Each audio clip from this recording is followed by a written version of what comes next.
Okay, so greetings everyone. So I'm here right now from Kanyangarh, sitting in the room. Just give me a moment. I'm just admitting few more people. Well, I've also shared the YouTube link in the WhatsApp group. If you want, you may forward that. In case you want to forward it to somebody, you may forward the YouTube link. This is the first time I'm trying something like this.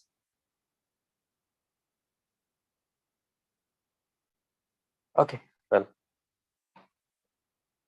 I'm in the room, very close to the caves. All day was in the caves today, and contemplating and reflecting on Bhagwan's words. People still joining in.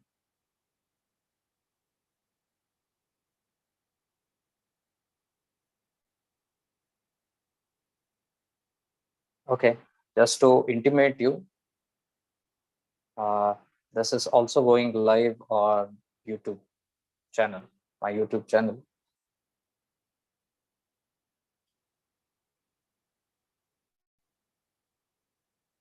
Okay, I'll just begin in 1 minute. I'm just checking if the link is working fine there.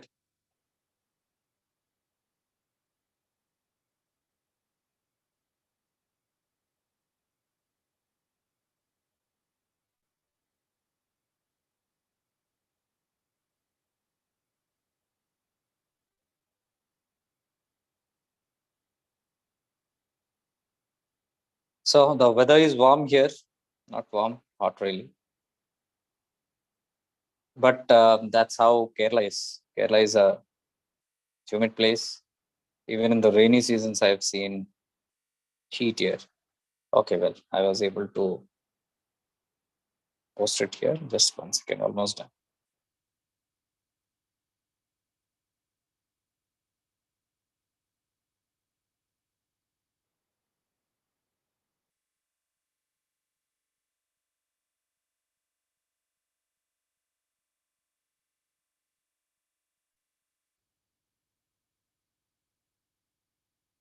Fine. That just took 5 minutes for me to do the entire thing. And this is the first time I'm doing this. Okay, everything is fine.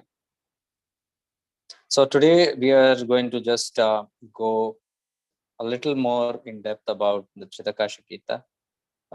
As you know, the Chidakasha Gita is a wide, big, huge document. It has got 286 verses. So it's not an easy task to just read it out. So even if I want to read the whole thing, I think it will take a couple of days if we want to explain on it. That's one reason why we need a little more of dedication, and a lot of time and energy needs to be put in this. So I'm just waiting for that right moment whenever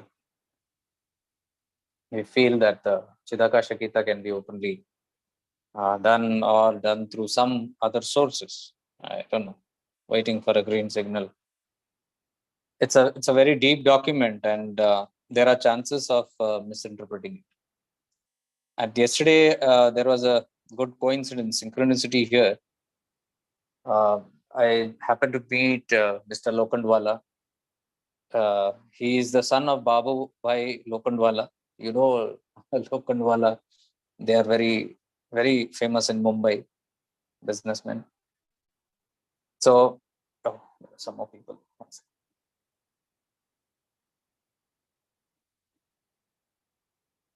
There were few last moment entries also for the retreat, and that's how you got arranged, and they are arranging things for them. Okay.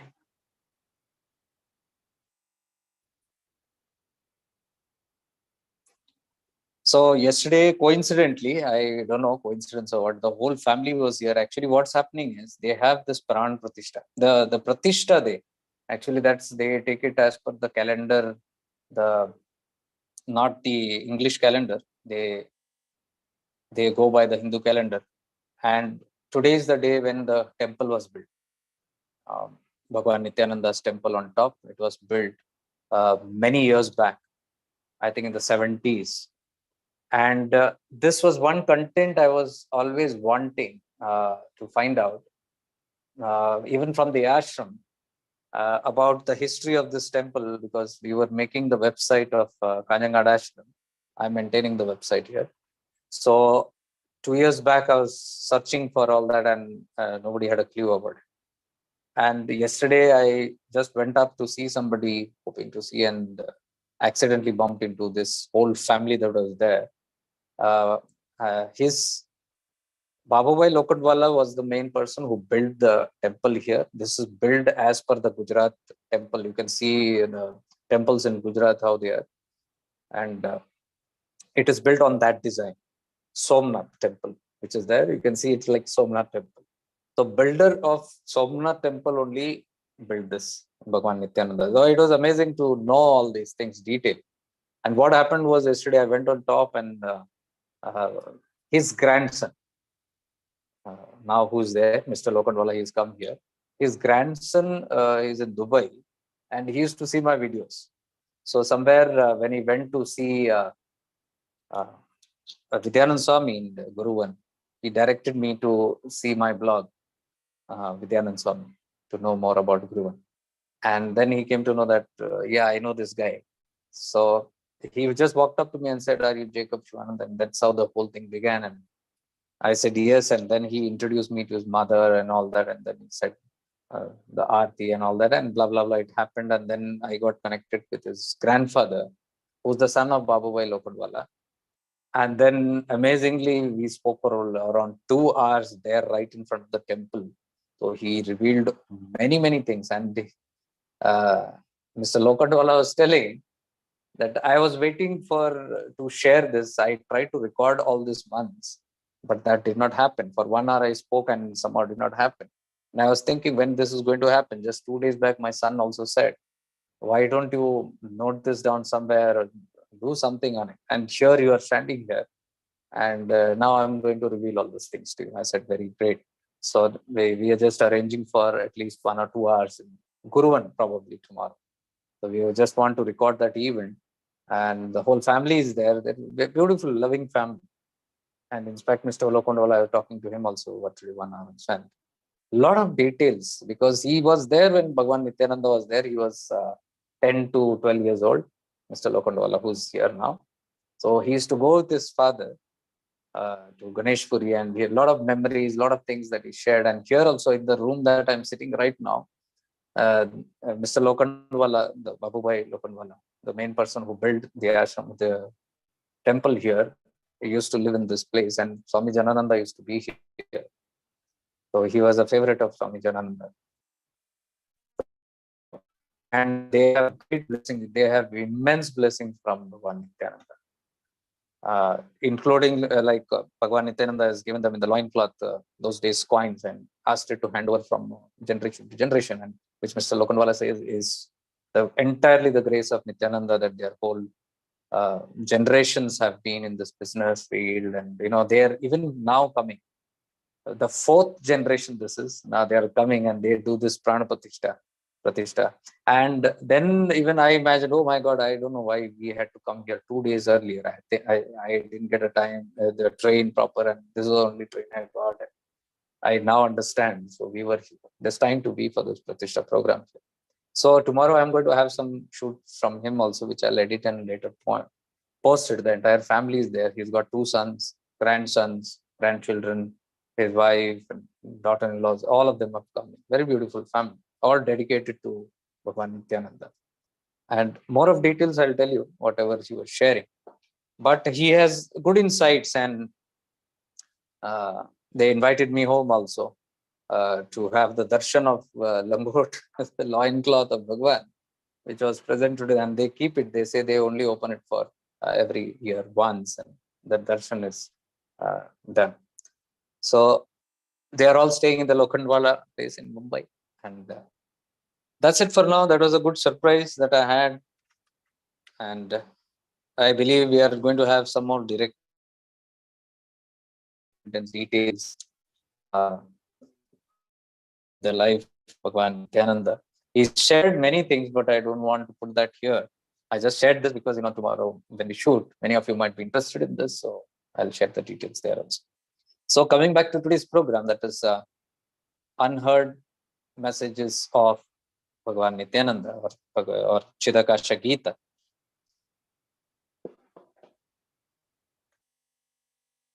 Now, the whole of Chidakasha Gita, the Chidakasha Gita, if you see, it's this one. I don't know, it never shows clear. This is the copy that is there in ashram right now. But when I look at it, I was not very happy with it because I can see some alterations done. Because the first verse of Chidakasha Gita is Gyanis are mindless. That's how it began. And here I can see something else coming. So I don't know if it has been altercated or anything, but I would have always preferred the previous one. And that is what I was telling Babu Bhai's family yesterday, Lokanwala's family yesterday. And they were very happy. They said they will share with me the original document of Chidakasha Gita, the original first print that was coming. They have the soft copy of it. So I was very grateful. I said, I'll be very, very grateful if that comes in. So that was the first translation that was done from Kannada to English. Chidakasha Gita was all written in Kannada by Bhagwan's ardent devotee and disciple, Tulsi Amma. Tulsi Amma lived in Mangalore. She was a widow and she had gone through a lot of problems in life, and that's how she came in touch with Bhagwan Nityananda. And I believe that's what I've heard. The first meet that they ever had was in Guruvan. Guruvan is the place where Bhagwan Nityananda first arrived before coming here. It's around 5 kilometers from here, and a part of our retreat is even going there and meditating in those places. So Bhagwan Nityananda is supposed to have met Tulsi Amma here and even given, presumably, the Diksha. The first Diksha ever given was the first woman devotee of Bhagwan Nityananda. That is what has come to me. It is not in records, but many people who are very connected from those days, from many saints who are connected, from them, whenever I have this kind of communication, they tell me about these details, which are not in any books. So that's how it came. And then when Bhagwan went to Mangalore, Mangalore is 2 hours from here, border of Karnataka and Kerala. Tulsi Amma used to live in a house, which the ashram is still there, known as Anand Ashram. I have been there and I've done 1 or 2 lives from that place also. I don't know if you've seen it. Tulsi Amma Samadhi also is there only. So Bhagwan used to live in that house. I had taken around with the camera that time. I don't know if you remember. Bhagwan lived, not lived, he just walked in and he used to roam around. He used to be in Samadhi, sit someplace. And then he used to blabber a lot of words. And he used to speak in multiple language, mostly in Kannada, because Bhagwan used to talk Malayalam mostly and Kannada in these areas, because this is Karnataka and Kerala. So his language was also always Kannada and Malayalam. Malayalam is my mother tongue, so I could decipher many of the readings from here. And then when he went to Tulsi Amma's place, he is supposed to have talked mostly in Tulu. There's a language called Tulu and Kannada. And Tulsi Amma quickly used to jot down everything, whatever he used to say. And Bhagwan never gave discourses. He never gave preachings or teachings. He was always in a escalated state because he's an avadhuta, a perfectly realized avadhuta. Whether you can term as an incarnate or incarnation, an avatar of the Lord. So because they are beyond all the gunas, they are beyond all kind of these attributes. They have this purest kind of quality of being nothing. And whatever comes to them is very spontaneous. And that's explained even in the Chidakasha Gita that Gyanis don't have mind. Gyanis mean self-realized people, not even self-realized, they're liberated. The avadhutas are referred to as Gyanis. Or someone who has completely annihilated the ego is known as a Gyan. From where the Gyan comes out, egoless Gyan is referred to. So multiple things are referred to here in the Chidakasha Gita. And since he was very spontaneously talking all the time, Tulsi Amma used to just note it down, and it is a couple of days' work. And after she compiled a lot of things, and I believe that is very intentional because Bhagwan never spoke so continuously anywhere else. There is no records. Anywhere else that he spoke was also very, very less time, very few words he talked. Even Lokandwalaji was telling me of one of his meets when his father was talking to him and all those things. So hardly used to talk anything. And many avadutas used to come to meet him, many yogis, sadhus, all those people. But Bhagwan used to hardly, even the governor and the ministers of those time from Mumbai, and the celebrities, film line, they all used to come, it seems, but Bhagavan was hardly interactive with anybody. He used to be in his own absorbed state of blissful states. And the only words that he spoke were few Hindi or Marathi words here and there, or by actions. And his major, most common uh, language was the "Hmm." That's the that he used to say for anything. And multiple people have told this that his only language of "Hmm." So even Mr. Lokandola was telling when his father used to speak, he used to only do that much and speak a few words. Ye kar rahe, wo kar rahe. He used to speak very crude Marathi and in Hindi mixture, because in Ganeshpuri when he went and there he started speaking Marathi. So he is known to have even spoken English because there are some records like in places like Ceylon or Sri Lanka, Bangladesh, Malaysia. Those places also there are some records that he has been. So there are some accounts where people say he has spoken in English also, and sometimes to some renowned person also in Ganeshpuri he spoke in English, it is said. So his language was very brief, and he never interacted very deeply, or he never conversed for long. There are records where it is said that he used to hardly speak, sometimes for a few words, and then for days, for even sometimes like six months, he did not utter a word. He used to be in silence. So that's what I'm trying to say. That's the most perfect state. Because if you remember, I told there is no perfect guru, there is no perfect teacher, there is no perfect master in this world. There is no perfect teacher, because everybody who teaches uses language, uses the Panchindriyas, one or few of all of the Indriyas.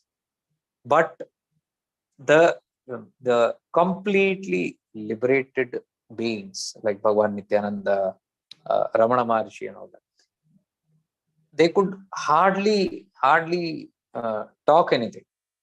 So on at some occasions they spoke, and I believe whenever they speak with some deliberate intent. Like even Nisargadatta Maharaj, they were all people in Mauna. Mauna means they are not who's taken Mauna.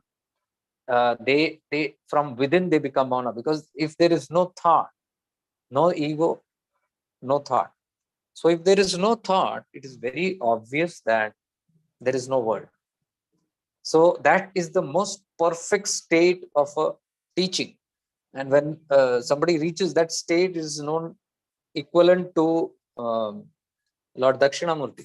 बंद कर दो, आवाज आएगा. So Lord Dakshinamurti is known for silence, and that is a complete different zone. It's a state of paravani, the language of silence, what we call it. It's everything is transmitted through the consciousness and nothing through the verbal communication. So those who are receptive on that level of consciousness are able to receive that kind of communication. Just hold on for a minute.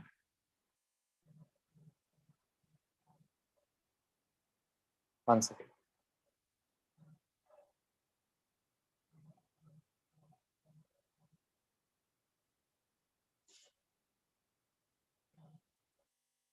Yeah. So I believe whatever Bhagwan spoke, even according to all these records, it's my presumptions, because we can only presume. According to me, what I feel is during Mangalore days, when Bhagwan stayed there and he spoke so extensively, there are 286 recorded verses, and there could have been more also. We don't know. There could have been more. Some would have fallen off, or some didn't come in place, and all those things. I hope there is no sound disturbance, okay? Because there is some program going outside. Please let me know. Please let me know if you are having any disturbance through the chat. You can just put the message. If not, it's okay. Okay. Clarity. Okay. Thank you, everyone. Only the occasional trains might be going from here. I'm just next to the railway train.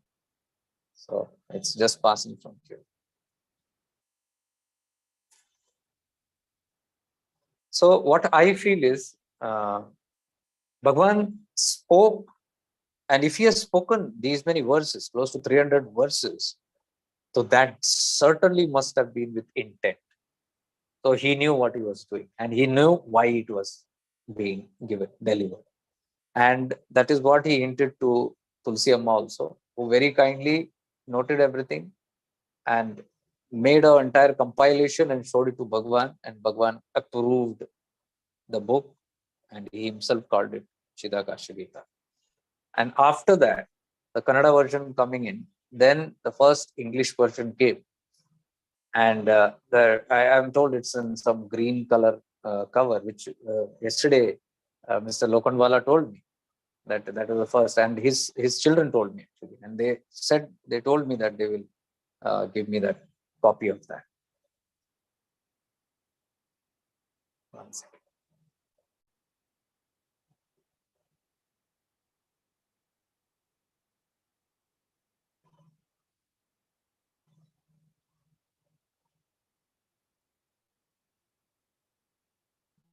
No, day ones. Please don't ask me for those copies and all those things. We are in some processes. First, what you have in hand, at least digest. I've been studying this book for almost 3-4 years now, and still pallene padta. It's not so easy. So whenever we talk about something, and those kind of scriptures are completely poetic, completely words. These are at least have this. And I am grateful to even this person, whoever has done it.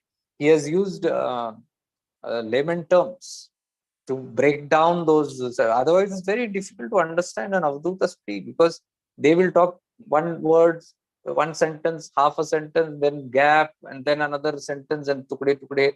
And there is no, because they are not grammatical poets or authors. So what comes flows through them, they will just blabber. That's what I'm saying. They will blabber, they will not preach. So it must have taken intense work by Tulsi Amma also to compile all that and to even understand and put them into place. And even who translated must have had all those efforts. So there are a lot of people who have put efforts to bring this even to us, even if it is added version or people's versions. That also it is difficult to understand. So forget all those things which we are talking about here. I'm just sharing with you something which we are getting into detail, some detailed work that we are doing. It's not for casual reading. So today's message, when I'm looking at, hold on.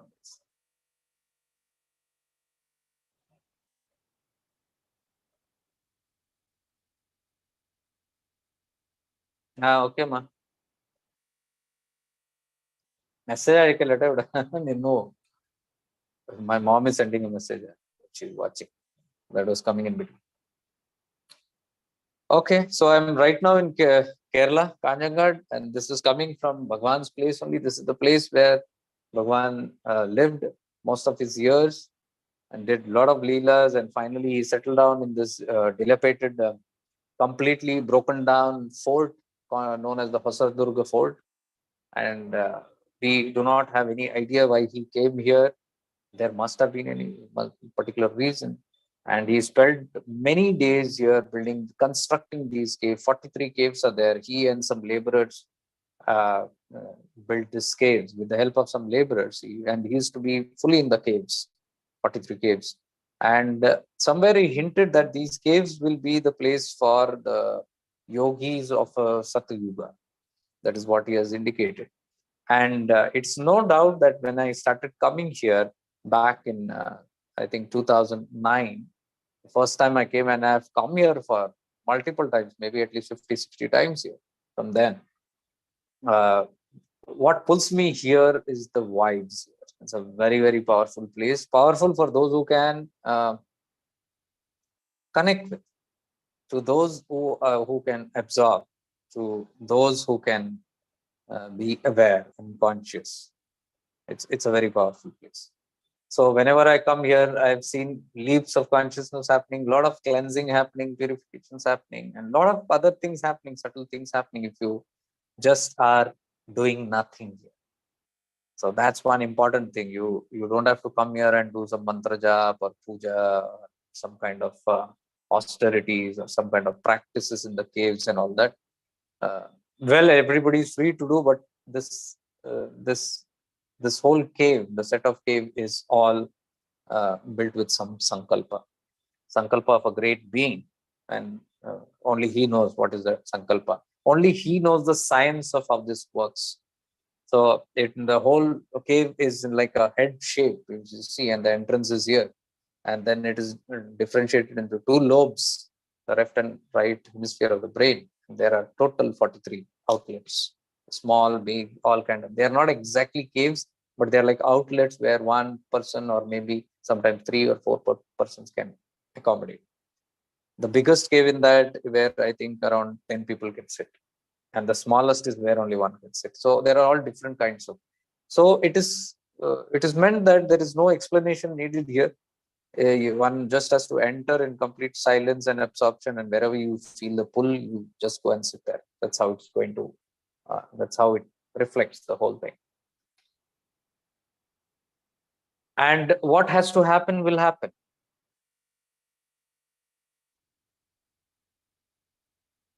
And that's how I have always meditated in these caves, and I have immensely benefited in this place. It's my fortune and great blessings of Bhagavan Nityananda that always I'm in touch with all the people associated here, lovely people, all the trustees here. And somehow we have been given the opportunity to serve here by looking at the websites, and people like Lokan Balaji and meeting here. And even the first devotee of Bhagavan Nityananda, while he was building a cave here, was somebody from here, Kanganad. And his name was Devraj Pai. He and his wife, old couple, his wife used to come here at night in the caves. It was a jungle there, bringing food for Bhagwan. Bhagwan didn't eat food, but it was the dedication, the devotion and love of the devotee. So for her sake, he used to just appear out of somewhere whenever she used to come. And it's all wilderness and caves here. He used to just appear from somewhere, eat the food, and just disappear off back. That is what used to happen. So that grandma who's there, her granddaughter is in the place Belgaum where I live. And the last session that we had, the sessions that we are beginning in Belgaum is in her factory. She runs a bakery and hotel industry. So she has built a satsang, a hall, and they invited me last month there, and we had a small retreat there. Not retreat, we had a small seminar for 2 hours. So very blessed to be connected with all these kind of souls. I know it's some previous life karmas here. And I also know that people who are coming here or connected with Bhagwan are certainly connected to him through multiple lifetimes, because you cannot just be listening to this, or you just cannot be pulled in to listen about Bhagwan or something. There are some connections. You might not remember it, but that's okay. Why you have this urge and pull towards uh, places like this? Even people watching from out of India, and all of them who are so connected to these kind of places, do know that you are connected. And when the time is right, everything gets revealed. So looking at this beautiful book, Chidakasha Gita, my whole sadhana this time, I traveled to Goa. In the bus, I was completely reading Chidakasha Gita. And from Goa, next day, I came by train to Kanyanad. And the whole train journey was Chidakasha Gita. And today, whole day, I was in the caves, sitting in one corner where there is light, and again, going through this whole thing. So what I was doing in all these days was, I don't know, this was not an intent, but something. When I took the book and I started reading, I took a page and I started noting down the verses and all those things. And I read the book almost twice in these 2 days, in these 3 days. once very quickly and once little detailed.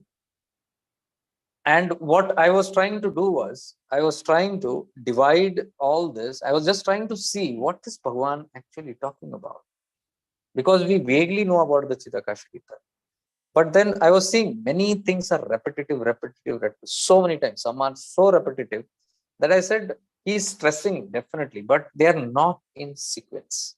That is what a daughter-in-law of Bhagavan, Lokandwalaji yesterday told me.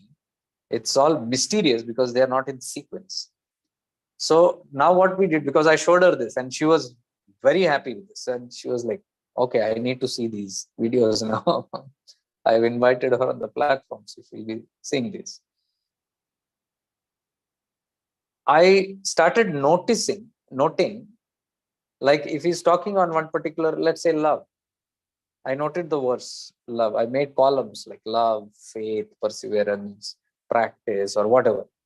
And then I started putting the verse. Okay, verse number 2 goes to this, and verse number. I started distributing this for almost, I think, around 20 topics, 20 kind of topics, and I skipped splitting all the verse. So the entire Chidakasha Gita's verses, 286 verses, I split it into multiple topics. And what I beautifully found this time was there are 31 verses matching the Upadeshasara.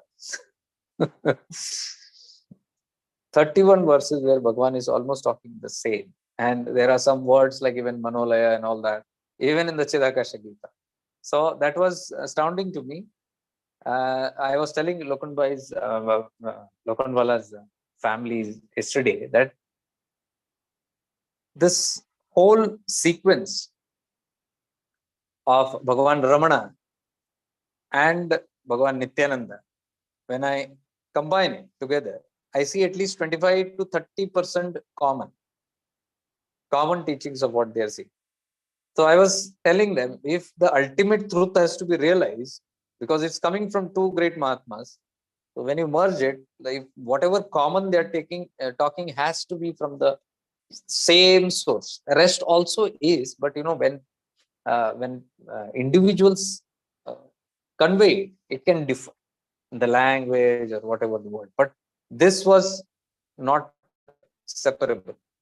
This 25% at least, approximate. So that's where I get a catch of, okay, fine. Just like what Upadeshasaram is talking about, the processes, here Bhagavan Nityananda also is talking about the process. In certain verses, he is saying that your mantra japa is not going to save you, or your ritualistic puja is not going to save you. All these kind of talks are there somewhere hidden here, there, here. So when I all bifurcated all this, it has come to close to 20 topics. Like topic on non-duality. One of the maximum that he has talked is non-duality. Oneness, where he is talking about non-discrimination. Absolutely no discrimination between anybody, even plant, insect, that kind of non-discrimination, non-duality. A major part of it is repetitive here. And he's talking about the Chidakasha, that we will discuss in later, because the whole practice of Chidakasha, the Gita, is based on this Chidakasha. This is the Chidakasha. And the whole head, the top, this part is known as the Chidakasha, the Brahmarandra, what you can call. So he has given different terminology for it, Brahmarandra, Sahasrara, or he has also called it Hridayakasha, or the heart space. So heart space, we will think it's here. It's not here, it's here. He's referring to the heart space here. Hridayakasha, Chidakasha, both same. He's referring to this. So what is Chidakasha? Is Chit plus Akasha. Akasha means sky. Chit means consciousness. Chit Akasha means the sky of consciousness. So your individual Chit Akasha, your individual sky of consciousness is what is referable here. Like that, there is a Ghatakasha, Matakasha. There is a big Akasha. The Akasha that you can physically see, the sky. So that's the macrocosm what he's talking about. The huge outside which is there, and internalized, the microcosm is my body, Chidakasha. One is the sky. If you look on top, there is a sky and it's over. Okay. In which there is consciousness, this consciousness. So it is known as the sky of consciousness. So when I relate it as an individual, this becomes my Chidakasha, my sky of consciousness. So the whole Chidakasha Gita is based on reaching your consciousness to the Chidakasha. Your consciousness might be the Muladhara, Swadhisthana, wherever it is, in the chakras, Chakras are just stations to show your level of consciousness. So wherever your consciousness is, the more it rises and the more you bring it upwards, and finally you merge it here. You merge it or you keep it here, sustained here, is what is the whole Chidakasha Apa. Now there are various processes that also which he has told. Now I'm not discussing the process. I don't want to get into all that. The processes are about raising your consciousness to the Sushumna Nadi, the Kundalini activation. That is one process. But also, to a large extent, he is talking through the power of Buddhi, through the purification of Buddhi to reach the Chidakasha. Now, that's where I have always been interested, that field of awareness, because I always tell that the Buddhi can be purified through your awareness. And awareness word, Bhagwan has used it a couple of times here, but not as awareness. He has used it as attention. So those, the vocabulary those days and who translated it according to that. But if on reading, I can see they're just talking about awareness. So awareness, Buddhi is the intellect. And he says just by increasing your viveka or sharpening your viveka or the buddhi, the intellect, the power of discrimination itself, you can purify the intellect and reach to higher states of consciousness until you reach and merge into the Chidakasha. So that's the basic theme of Chidakasha. Now, he has not completely in detail given those, or perhaps he has told and the translation was not able to be done, whatever that reasons is. But the whole point is to self-realize. What Bhagavan Nityananda is talking in Chidakasha Gita is purely to self-realize and to liberate. He's talking umpteen number of times about moksha, liberation, and not a single place, not a single verse, not a single verse or word, he is talking about worldly affairs. This is what I want to reveal very clearly. Not a single word he has pointed anything towards the world or the samsara, anything towards the samsara. Though we know Bhagavan Nityananda, anybody who came to him with samsaric problems, they want a child, they want a car, they want a house, they want a job, whatever. He was known to have blessed many of them. But then we know the intent of blessing them was that they rise above that, not that they fall into that pit, which in Chidakasha Gita he has warned many, many times not to fall into worldliness. So I'm making this very clear. In the Chidakasha Gita, there is no mention anywhere where Bhagavan has spoken even one word favoring samsara. This I'm making it clear because when we think of Bhagavan Nityananda, most of us don't think of in that manner. However, his work was only to help people self-realize and free. He was not a person to fulfill people's wishes. He was not a wish-fulfilling tree. However, due to compassion or whatever karmic connections, whatever could have been, he must have certainly blessed so many people. But nowhere in the Chidakasha Gita, after reading it so many times, where I can perceive his intent of doing anything in the world, he was interested in. He was never interested in. So, in fact, where what in the Upadeshasaram or in the texts that come from Arunachala, which I am so interestingly trying to bring out, texts of Bhagavan Ramana or any other higher text like which I will be doing again on May 3rd, I think. I don't know. Not May 3rd. I don't know, whenever that is. Kala Jnana, which is time telling. It's coming from Mahakal. Kala means time, beyond time. Jnana means wisdom. The wisdom of the space beyond time. Who Shiva is revealing it. The Shiva, when he is beyond time and space, is known as Mahakal. So it's coming from him, the words Kala Bhairavanam. It's coming from that space where Shiva is revealing so many details to the better half, that is Shakti. So the Satpurusha is revealing to the Prakriti, or the Sat is revealing to the Chit, or the Shiva is revealing to the Shakti, whatever you call it in that manner, or the consciousness is revealing to the power energy aspects, the Chitta, consciousness. So all those texts talk very deeply, especially Ramana has talked in multiple of his books, the annihilation of ego for you to liberate yourself, because ego is all the trouble. The whole trouble, even the desires and all that materialistic pull that you have, comes from ego. Stronger the ego, stronger the desire, stronger the desire, stronger the bond with the samsara. So when that bond increases, it is known as Vishayavasana, which we have spoken multiple times. Vishayavasana. Vishaya means objects of the world. Anything in the samsara, anything, you open your eyes, you look at anything, it's all Vishaya. Anything other than that, when you close and go inward, is called as Satvasana.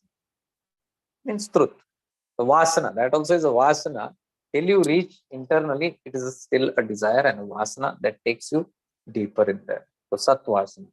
So these two are always in conflict. The Satvasana and the Vishayavasana. Sadvasana takes you inside, Vishayavasana always takes you outside. What? Through the help of five senses, Panchindriyas. When the five senses are active, the mind becomes active, mind and senses are at play, and then you have the outward pulls. And more you have outward pull, that is known as Vishayavasana. So more you are stuck in that, the far you are from self-realization. Both are completely opposite. I'm repeating. Multiple sessions I've told this. Both cannot go hand in hand, and even Chidakasha Gita confirms this, where he talks very clearly about the conflict, and he talks very clearly about that they are in opposite direction. Worldly desires, that Bhagavan Nityananda very clearly says, desires pull you to the material world, to the gross, and that keeps you away from going within towards moksha or self-realization. So he has told these are two opposites which cannot go together. So I have enough verses to even refer this to, because I don't want to vaguely say, because I've noted it all down. But the time is still less, whatever we are using today, because this is huge. And I would like to do another session after this also, maybe next week or after that, whenever we have time, another 2-3 hours, where I would like to go with, because once you understand this session, it will be easy for you to understand the rest. If you understand this session today, whatever we are talking about, then to focus on that, there are many tips that Bhagavan has to the seekers who are interested. So that I won't be covering up today, because it won't make sense if I read it first. So today I'll just go with the contents of Chidakasha Gita. And I'm sure whatever I'm trying to reveal here or share here is something new you will hear. It's not the common thing that you have always heard about Chidakasha Gita. Chidakasha Gita, we have heard only very little teachings. We have not gone in depth. And sometimes because it's very hard to understand, that's why probably not gone deep. So this has been stressed. I can say at least 40% of Chidakasha Gita is talking about desirelessness. He says there is no other way out. If you want to go inward, you cannot go outward. So it is just like what the Arunachala texts are talking about, Satvasana and Vishayavasana. So I have referred and taken Satvasana and Vishayavasana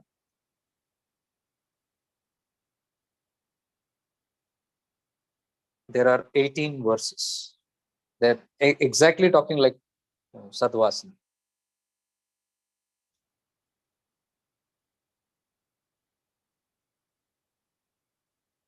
Then mainly maximum is again chunk of most of the teachings he's talking about buddhi, the importance of buddhi and the power of discrimination. So all that Chidakasha Gita is talking mainly about is, listen carefully, the main theme of Chidakasha Gita, what Bhagavan is trying to convey here, it comes with Shuddha Bhavana, Nirmal Man, Nishchal Man, Vishal Man. 4 terminology, and the 5th submitti hai. The whole journey of the seeker is just revealed in these 5 tattvas, and these 5 tattvas only when elaborated I can see the whole Chidakasha is there. So even it can be categorized under these 5 zones, where he's talking about pure intention as the prior most requirement of a seeker on the path of self-realization. Pure intention means sincerity, complete truthfulness to oneself and to others, complete sincerity to oneself and others, no cunningness. Okay, he has used the word cunningness. So he has used that trickery. The word he has used, no trickery. Don't play tricks. Sometimes we play tricks with ourselves, with others. We manipulate the teachings, and एक थोड़ा हमने पकड़ लिया यहाँ से, आधा हमने छोड़ दिया. 2 words we liked and half we left. Like the Chidakasha Gita also, you see. Whatever we wanted, what we like, we have taken from this Chidakasha Gita. And what does not suit us, what hurts us, offends us, or is little heavy on our egoic part, or which is going to shake our comfort, we discard. So the whole path, when he says pure intention, means pointing towards sincerity in the wholeness of the whole text. Because when you catch something, you have to catch it in the whole, complete. You cannot choose and pick. So choosing and picking is trickery, what he calls cunningness. So that is never going to take a seeker anywhere close to self-realization. So that is the basics.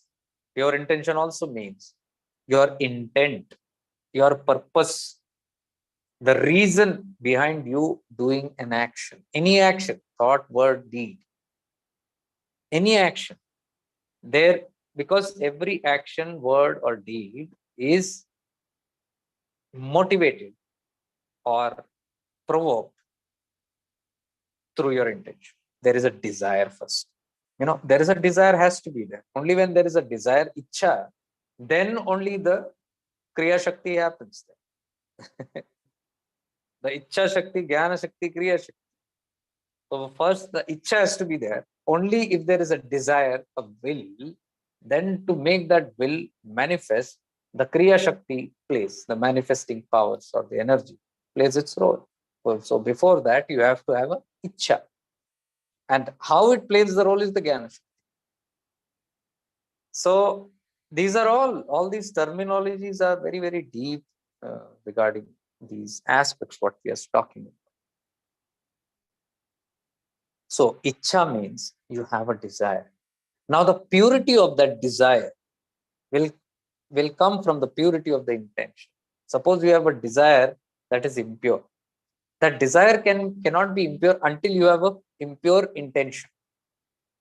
So first the intention has to be impure, then only the desire will become impure. And then when the desire is impure, the energy utilized in that also will be in that format, and what manifests and comes back to you also will be impure. So it is like if you are, let's say, 50% impure intentions and 50% good intention, the result will be the same. Result is what? Cause and effect, karma. What you give, what you sow, so that is what you reap back, as Jesus said. So what you sow, if that seed is contaminated one,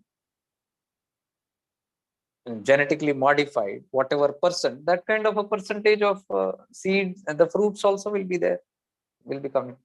So the most purest seed you put, the purest fruit will come. Simple logic this is. So that comes with purity of intention. If only when the intention is pure, then the desire can be pure. And then the fruit also that comes out as an outcome of that desire also comes with that same. So even if you have desire for self-realization, there also the intention matters. What is the quality of intention? If it's a very pure intention, then that kind of a fruit also comes back. If it is impure, impure means what? You can be practicing self-realization for many other things, maybe for siddhis. You want to go there in elevate for some siddhis, or you might want to elevate for some fame or some worldly purpose, or maybe even some gains, some good gains you might get, or you might anything from that angle. If the intention is that way, that you are using even this journey, which is the spiritual journey, half-heartedly, results are going to be half-hearted. That he has given here very clearly. In 2-3 verses, he has very clearly told. Your results will be directly proportional to the effort that you are putting in. So if the effort can be put only when there is a good desire. Good desire equal to good effort. Effort will come after that. Kriya Shakti. And before desire is intention. The intent, the purpose, the reason why you want that desire. So lot of emphasis is given on pure intention. So he says only when there is pure intention. We'll come back to how to purify the intention, but it starts from there. These are the 5 steps of Chidakasha Gita. These are all my perceptions and decoding. I am not reading it from any book. So you might have difference of opinion. That's another story. So I'm just suggesting what I have studied and how much I have understood. I'm just expressing my opinion. This is my opinion, or you can call this is my perspective. So it is a disclaimer. I'm not telling this is how it is and everybody has to believe. No, you do your own research. So these 5 steps. The first is pure intention, or intention you call it. Intention will lead, the kind of intention will lead to the purification of mind. So he says, Nirmal Man. Nirmal means pure mind. So if you want to have a pure mind, you have to have a preceding pure intention. If you are regularly operating life with pure intention, you will only be generating any kind of thought, words, and deeds that are very pure, and thus the mind gets purified. Now, when the mind gets purified, then next what results after Nirmal Man is Nishchal. The whole mind stills down. Stilling the mind means no thought, where there are no more thoughts functioning. So when the mind is purified, it doesn't have any impure vrittis to keep dancing all the time. All our stresses in the mind, all our impatience in the mind, all our sufferings in the mind are due to impurities. Impure thoughts create impure desires. So impure desires will bring in impure fruits, karma. It builds up into all these things. So that impurity is what he's stressing here on. And impurity means Nirmal Man. Make your mind very, very pure. Now you might ask, how to make the mind pure? There are many methods, but what Bhagavan is suggesting here is the preceding intention. Of course, there are other things also that he has suggested here, but what precedes here in this whole 5 set of his teachings, the basic theme line, is the intention. So if you work on your intention, you will end up in a purified mind gradually. Okay, this is not in one day or something. It might take a lifetime process, but it's a process what you are going to achieve.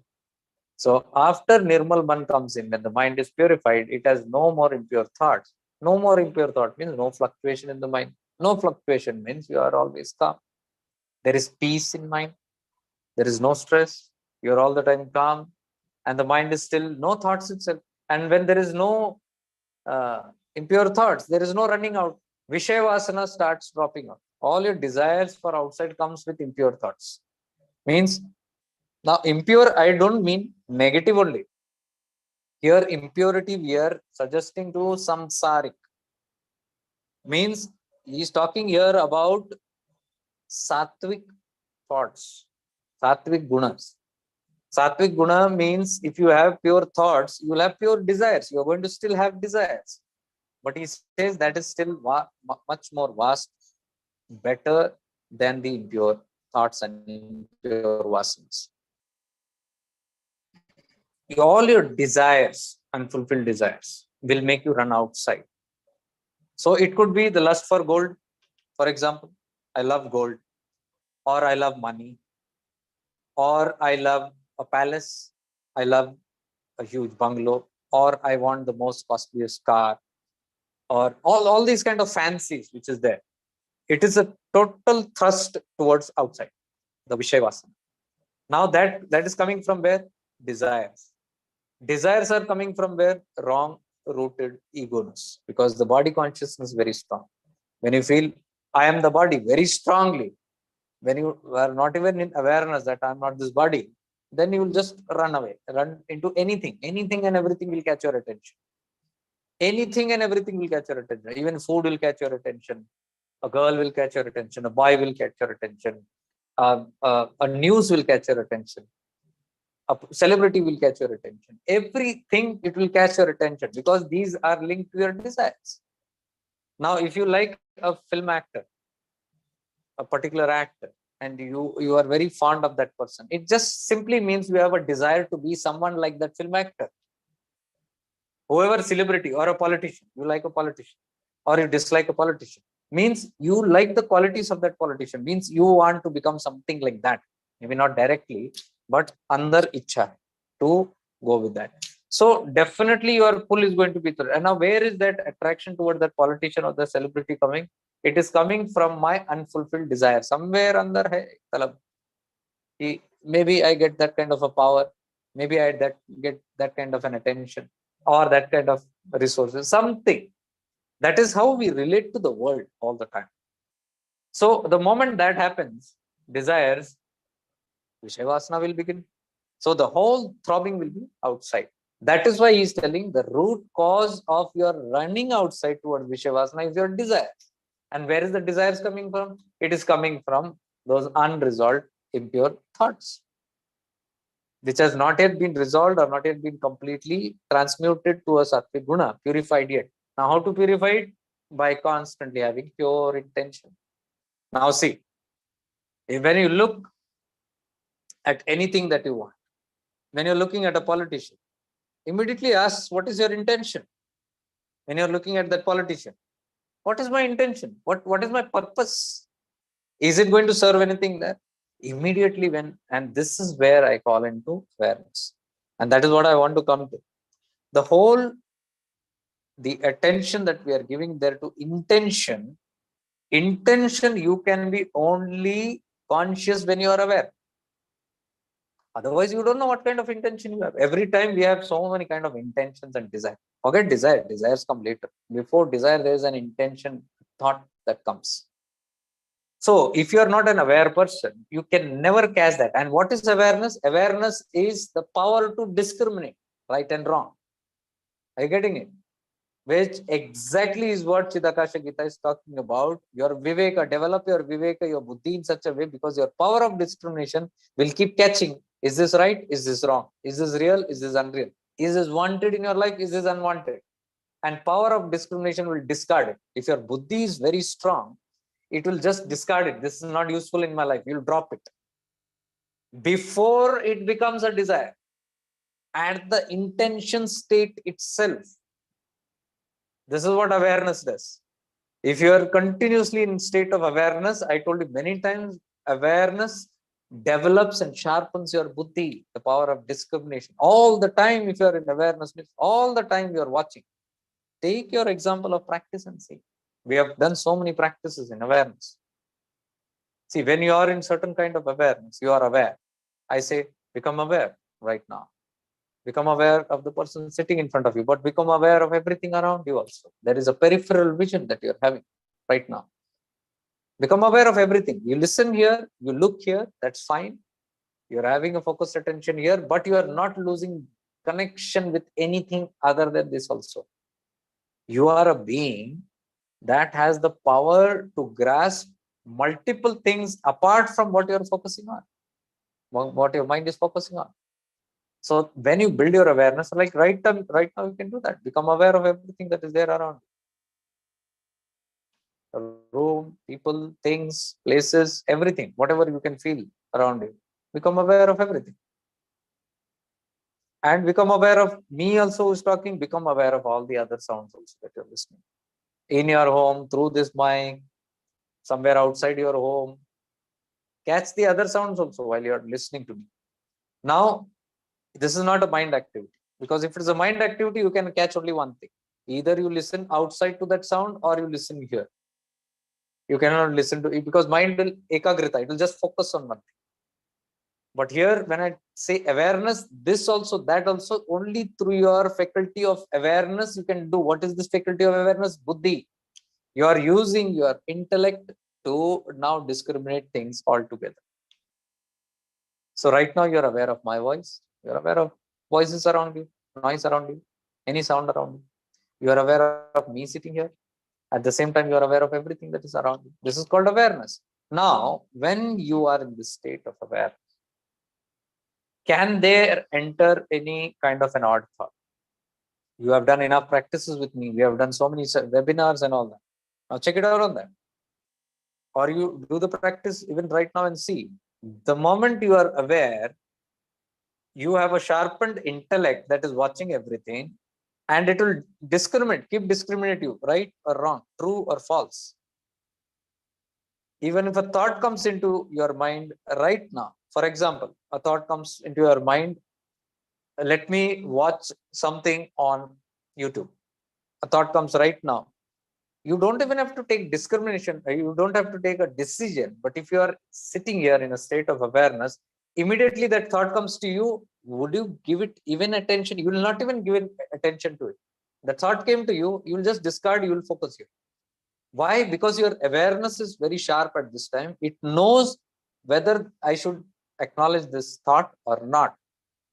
So if your awareness is sharp, you can do that. If you are unconscious, like most of the time we are, if you are not, you'll see, you'll end up doing. Like you might see, you're taken up this work, one particular work and doing. Suddenly another task comes in, you just leave this, you catch that. Then a phone comes in, you pick this, you attend the phone. And then suddenly you remember a message, you start typing. Unconscious dead life. Murdon ka zindagi hai. This is what is called as unconscious, unaware life, because everything is happening without your knowledge. You are not even aware of what you have done. So aware person is all the time alert, and you will see, do I need it at this time? You will not choose. So immediately the choice you will be making all the time correctly. So what is that choice now? That intention, that part which is there. When you are in good state of awareness or a quality state of awareness, the intention also will be very pure. You cannot sin when you are aware. Check it out. You can only, the Yoga Vashishta also talks about it. You can only make mistakes when you are unaware, unconscious. You cannot make mistakes when you are conscious. Means the intention is completely washed. So if you are going out to serve somebody outside, and you know it is Nishkam Seva. Nishkam means unconditional. You're not bothered about anything, no fruits of action. You're just doing it and forgetting. Now, when you're going in awareness and when you're going in non-awareness, see what happens. You're going there, you're picking out money. I've given this many times example. And you are giving it to a beggar or somebody who needs it. Now, if you are in awareness, you are giving it and you're not even looking back. You continue because you are aware. A thought might come. Oh, should I talk about it?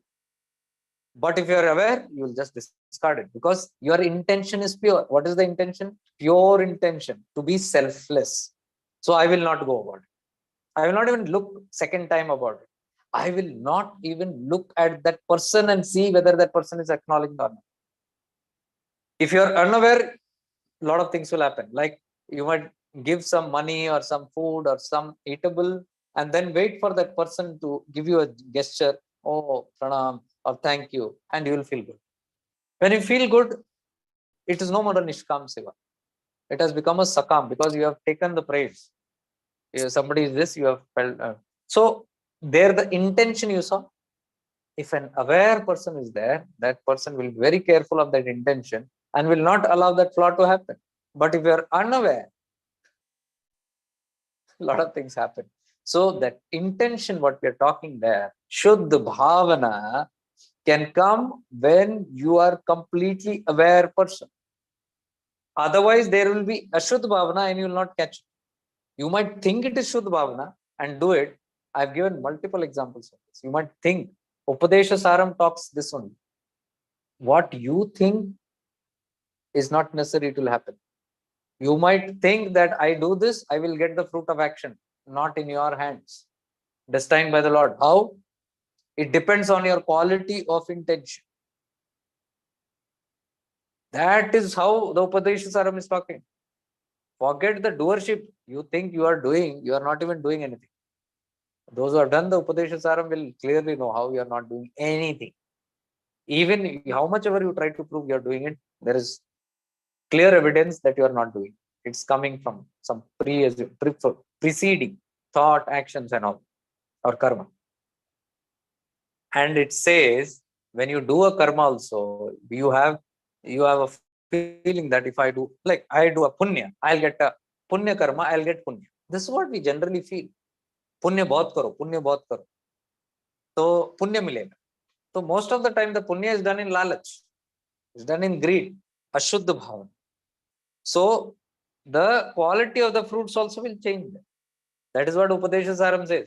Doesn't matter what you are doing. The intention, how it is, that the divine cosmic intelligence will assign. And I've shown in many places where we think we are doing a punya karma, we might sometimes even end up doing a papa karma. We might assume it is coming for good, but something else might come in. So it shows here the same equation. If bhavana is shuddha, which you can have only when you are in state of awareness, 24/7, what we are trying to practice here and learn. Otherwise, one slip of awareness and you can savdhani hati, durghatna gati. That's how it is. So the importance of developing awareness in your life, coming to 24/7 kind of awareness, is what is needed at this hour. So somebody was asking me yesterday, what are the practices after this? Is there anything deeper? I said, I don't want to go into that theory of deeper, higher something and most powerful. It's all mind games. Don't fall into that. I won't be doing that. I am only teaching as much as possible awareness, and I'm only talking mastery of that awareness. When you start mastering, you'll see the levels, that milestones in that awareness, there are many. So that itself is your achievement. You don't have to think about anything else.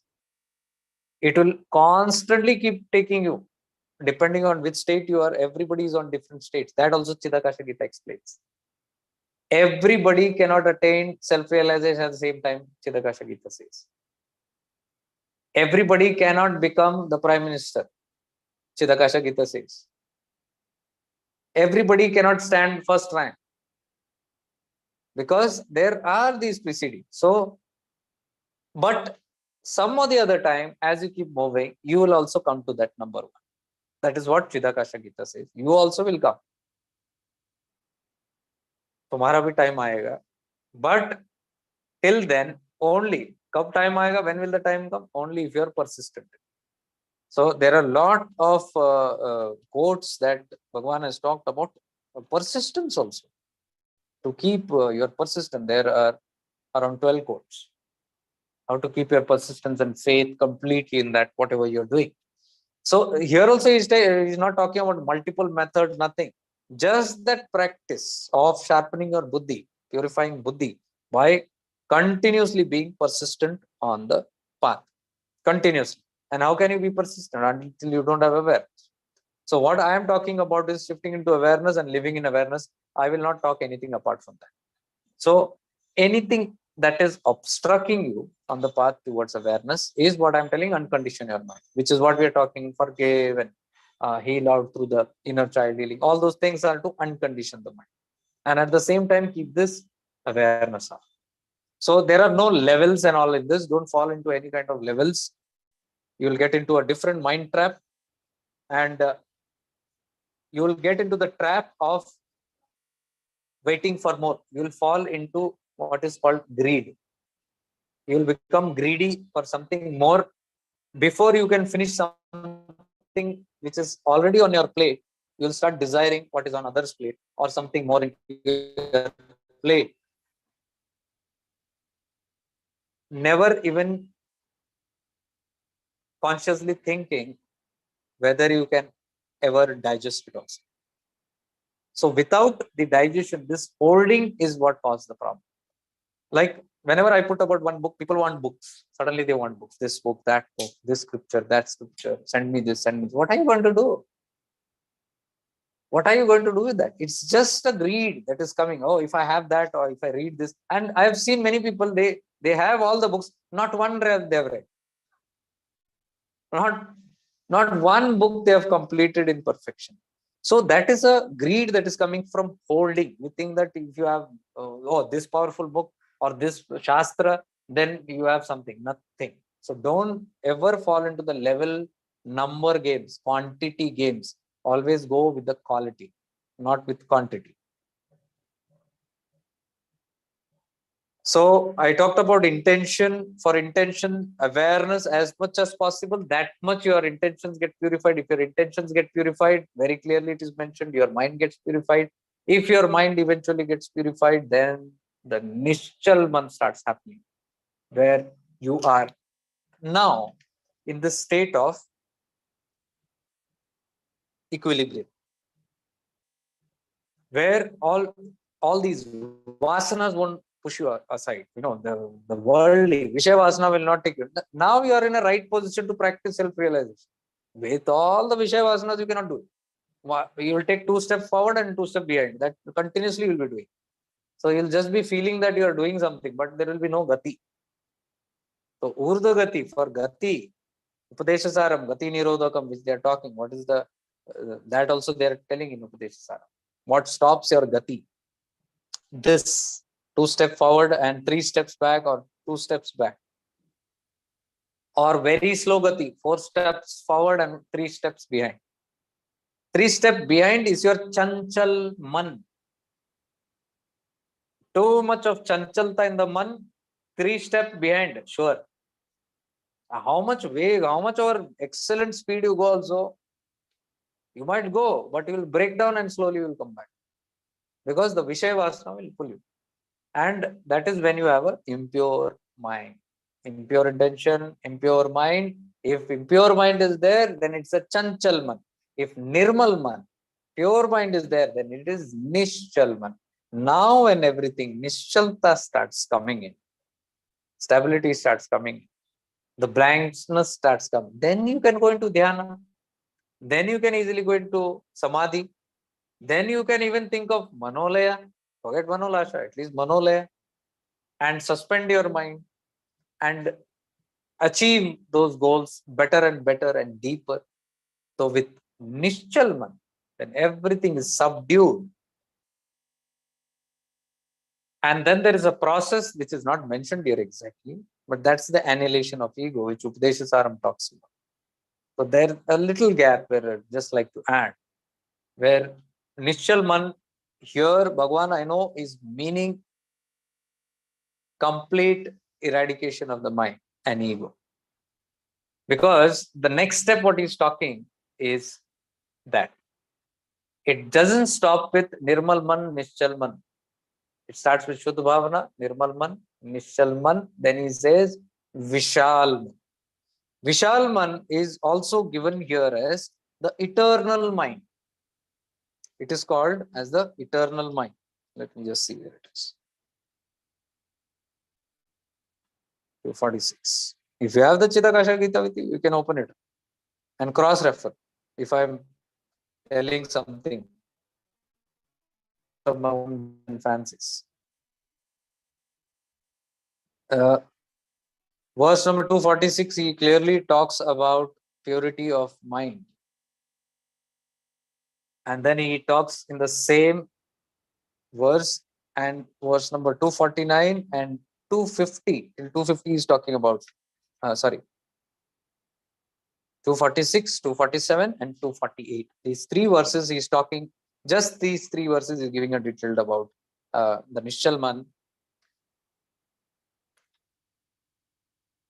See, 246 he reads, why do you hold an umbrella? It is to prevent rain from falling on you. He only says, rain is Maya. Truth is the umbrella. So with the truth of umbrella, you are shielding yourself from Maya. Chitta, or in bracket, firm mind, is the handle of the umbrella. So the firm mind is what he's talking about. Now, firm mind, what he's calling firm mind? The mind that is holding in attention. This is what I said. This is where that attention word we are looking into awareness. When you are in state of awareness, what happens? Your mind becomes firm on the awareness. I told you, the mind is using the awareness. Okay. But the mind doesn't function at that time, because if you are putting it on your thumb or putting it on your body, you become aware of your body. Now, the mind is firm on the body consciousness. Mind is firm on the sukshma, sharira consciousness. So that is called as the chitta, firm mind. So he says, chitta is the handle of the umbrella. Just as the handle of the umbrella is of vital importance, without which the umbrella cannot be unfolded for the truth to be revealed in us, we must have a firm mind. That is manas.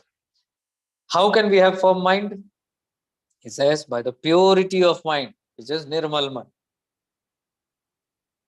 He says, by the purity of the mind, we can perceive the truth and the jnana of the truth, knowledge of truth, which shields us from Maya.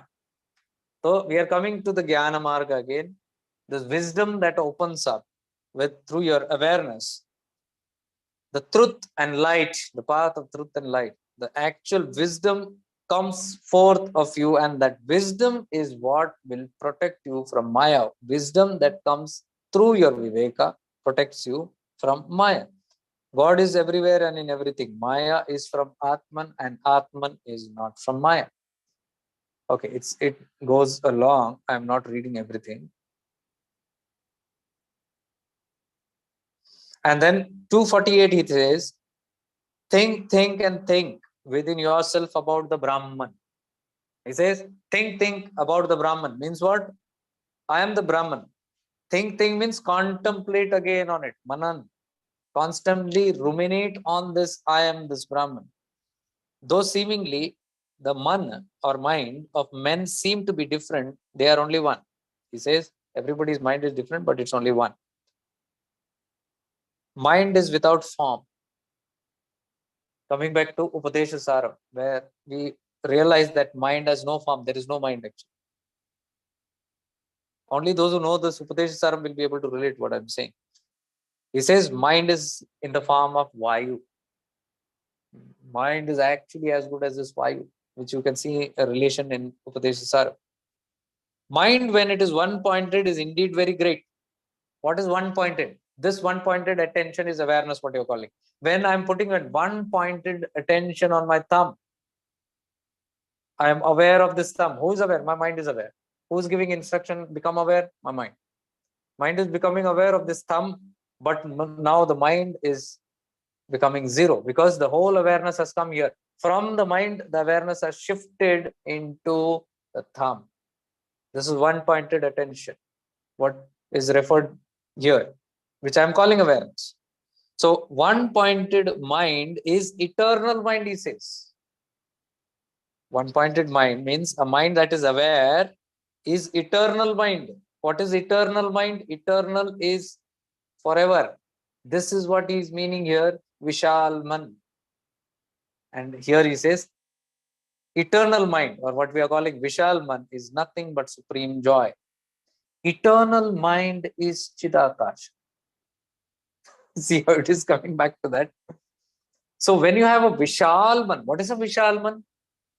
Vishal Man means now you don't have a selfish mind of mine, me and mine, me and mine.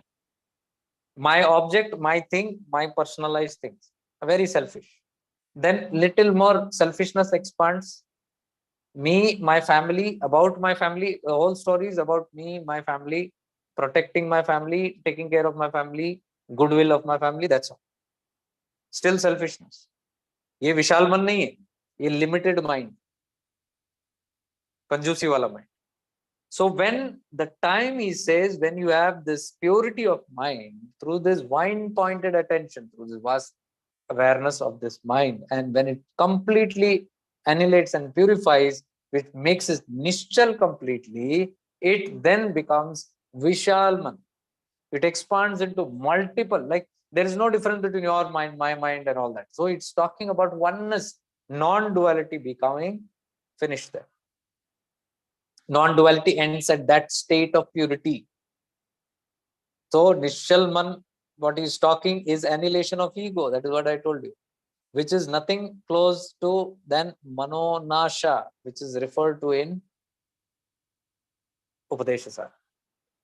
So when Manonasha happens, there is no ego, there is no barriers between you and me, everything is seen as one, there is oneness, no duality, no two things, no your path, your master, my master, your father, my mother, your husband, my husband. All has become one, all has merged into one. There is only one eternal soul now operating through all this. There is no your dog, my dog, your house, my house. Everything has annihilated completely. This is called Vishalman, a vast mind, which is here is referring as eternal mind. And he says eternal mind is nothing but supreme joy, that blissful state of oneness. And he says eternal mind is Chidakasha. So you can see the goal, how he is talking here. Nirmal Man, Nishchal Man leads to, Nirmal Man leads to, before that is what? Shuddha Bhavana. Let me start from there. Shuddha Bhavana, how can you? By being completely aware of your intention at all time, you cannot make mistakes, you cannot sin there. So your intentions keep purifying as much as your Vivek and Buddhi is alert through this awareness. And when it purifies, it enters into purifying the mind. Slowly the mind gets purified. This is Nirmalman. That when it is attained, it leads to Nischalman, the restless or the restful or the still mind, the stillness of the mind, Nischalman. And when it enters that, it becomes a Vishalman, eternal mind. And that he says is Chidakasha. Because there is no difference between my Akasha and that Akasha. Microcosm and macrocosm has all merged. There is only one Chidakasha now, operation.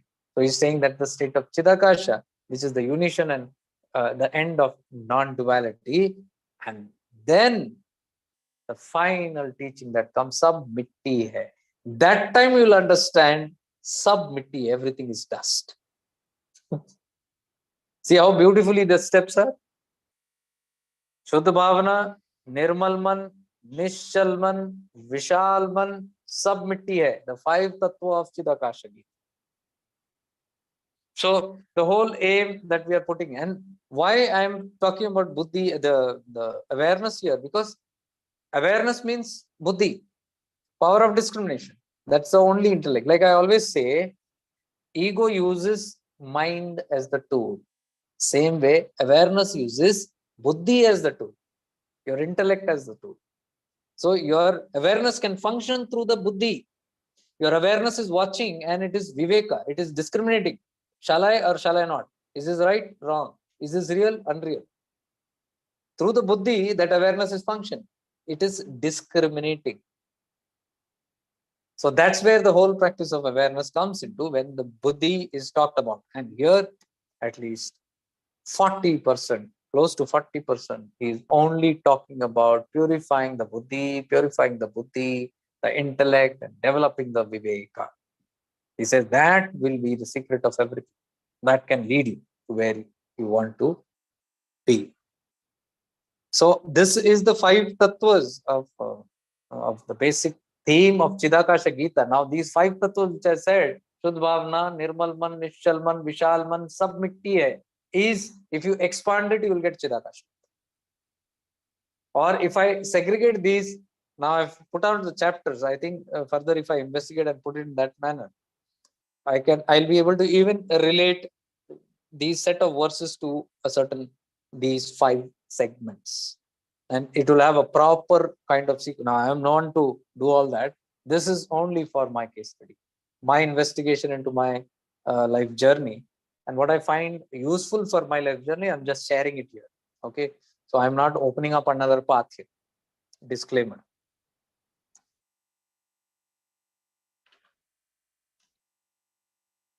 And the only purpose and goal, multiple verses throughout, again and again, almost every 3-4 pages he's talking, is about your goal.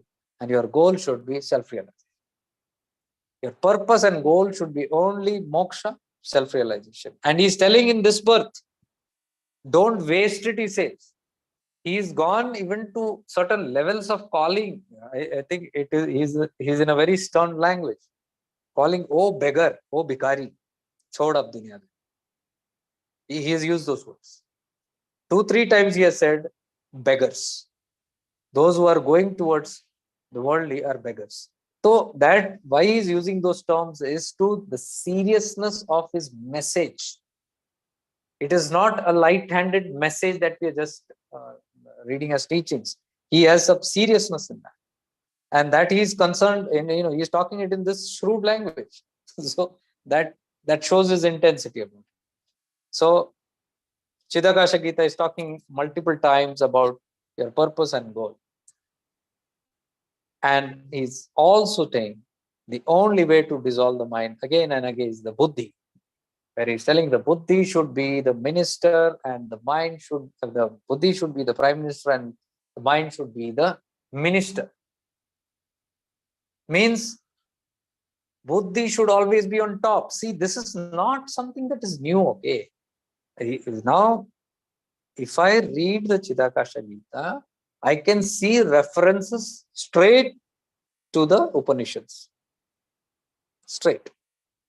Now, perhaps if I sit with that, I can take it out and show also from where this is coming. From which part of Upanishad or which part of Vedas is Bhagavan talking about? Which part of Bhagavad Gita also? He is talking many about Bhagavad Gita. He is talking even Astotara Gita. So Bhagavad Gita also, he is talking many things. Like, for example, Buddhi is what? What is he telling again and again? Buddhi over mind, Viveka over mind. Lord Krishna is Buddhi, Lord Krishna is Viveka. And he uses the word like charioteers. You should be like the charioteer who's running the chariot. The Buddhi should be the charioteer. And who's the charioteer in Bhagavad Gita? Lord Krishna. What happens when Arjuna is charioting the carriage? It's going topsy-turvy because 5 horses he is unable to control. What are these 5 horses? Panchindriyas. And what is Bhagavan talking about? All this worldly vasanas. You are all the time. What is Upadeshasaram Ramana talking about? Vishaya vasana. All the time outside through the Indriyas. And what is Bhagavan Krishna telling? Same. So when the Indriyas are imbalanced, what happens? Chanchalman, imbalance. One desire is taking you here, one desire is taking you there, one horse is taking you here. All the horse will tumble.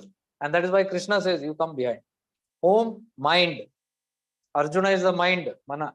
Come behind. And Krishna takes over. Buddhi, intellect, Viveka.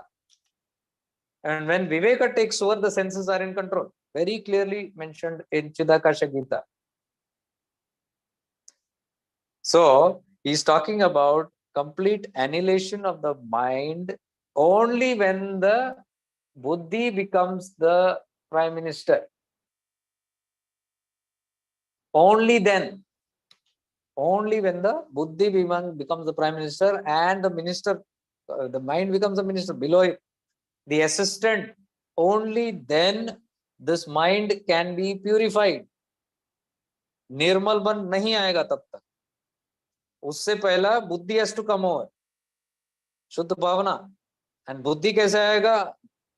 जागरूकता, सजगता, awareness. Buddhi, again, your awareness will discriminate. So he is talking completely about the annihilation of the mind ego through the buddhi. Chidakasha Gita is using buddhi to annihilate, finish the mind. And there are very interesting things also where he is talking where the buddhi and the mind get absorbed into the self. Perfectly what Upadesha Saram is telling. Higher verses of Upadesha Saram is telling that.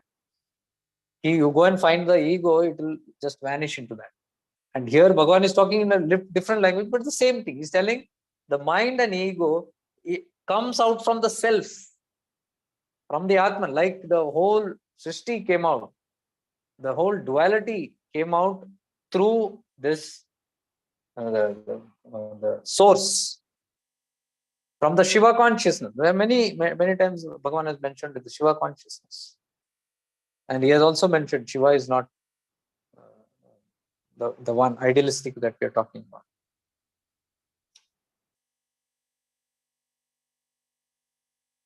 So he has given the maximum advice in this very regularly, again, very commonly.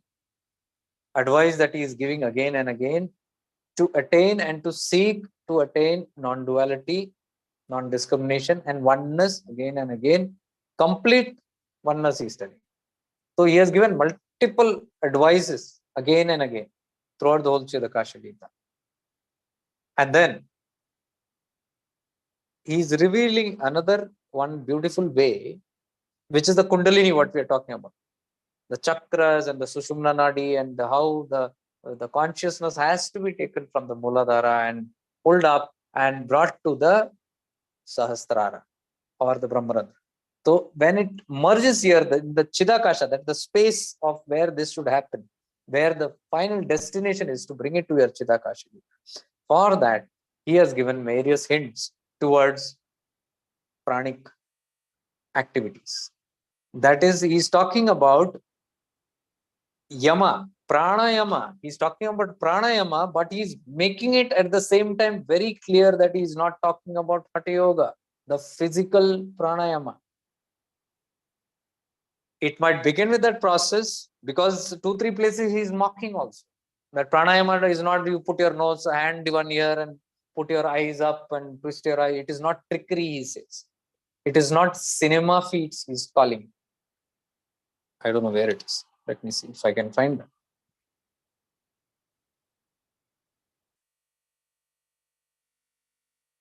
And he's in favor of Raj Yoga.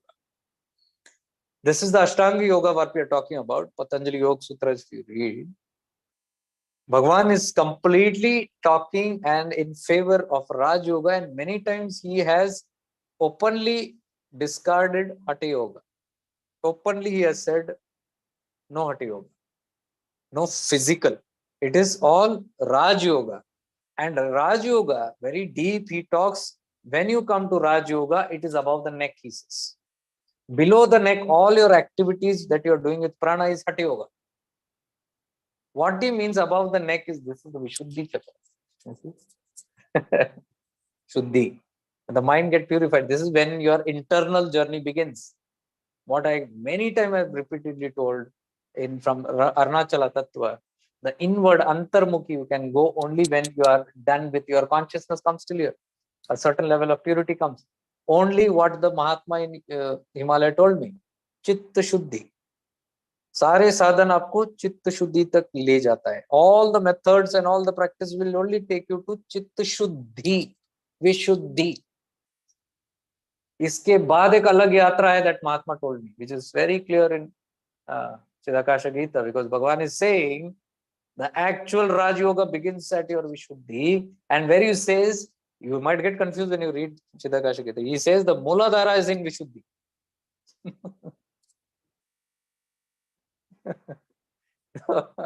It's very confusing. How can Muladhara be there? Now he is talking your journey as a Raj Yoga. Your internal journey, your Muladhara starts from here. Your actual journey inward is from here. So that some verses are there. I'll try to refer that so that you get an idea what we are talking about. So he is completely in favor of Raj Yoga. Raj Yoga itself means meditation. Upadesha Saram mein, the mention is very, very clear. I think in some of the verses in the start only, where they are telling more than shouting chants, loud mantras, or shouting and singing songs or bhajans loudly or in your mouth. Better than that is silent meditation. Silent meditation is what is referred to as Raj Yoga.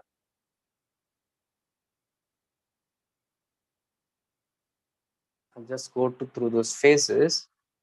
And there are about 15 verses that he has spoken about Raj Yoga.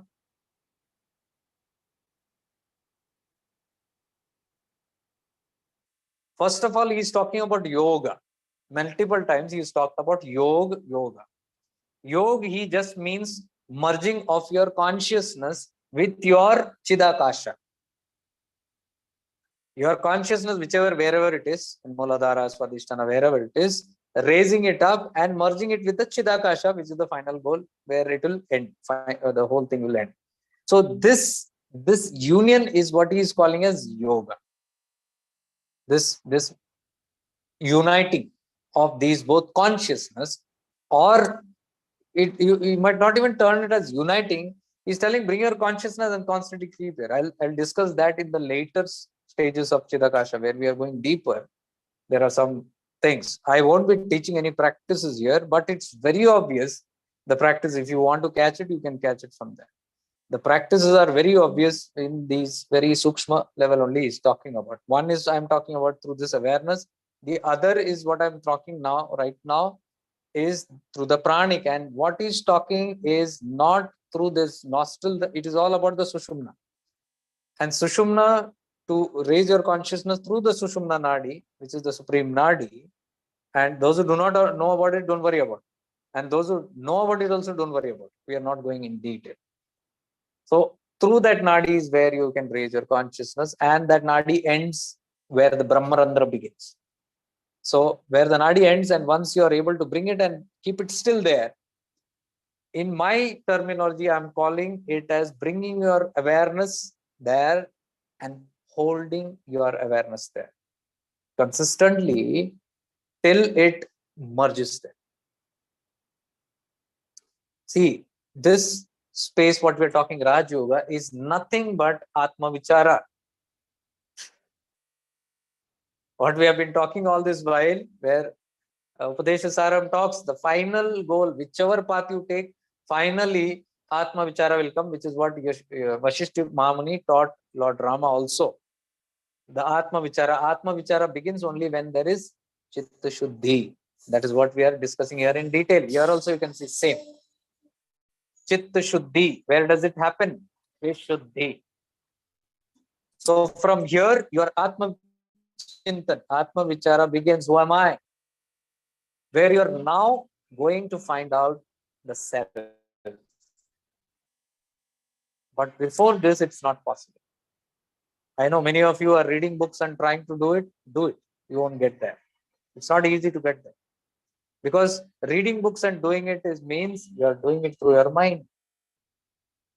Very poor. Even Chidakasha in one verse, I read somewhere where he said, do not try to realize the self through your mind.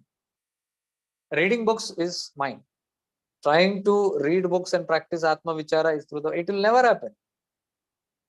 Because through the mind, the self cannot be fathomed. There is a way it has to be approached. And that is why somebody was asking me, I said, don't even bother about it. Until you have good mastery over your awareness, it is impossible that you can even proceed from there. Because awareness means you are in a state where you can come very easily into Manolaya. Once you have mastered Manolaya, only you can think about Manonasha. But people try to directly go to Manonasha, it's not possible. Try it. If anybody succeeds, please let me know. It'll be a good feedback. So, yeah, he talks about Raj Yoga.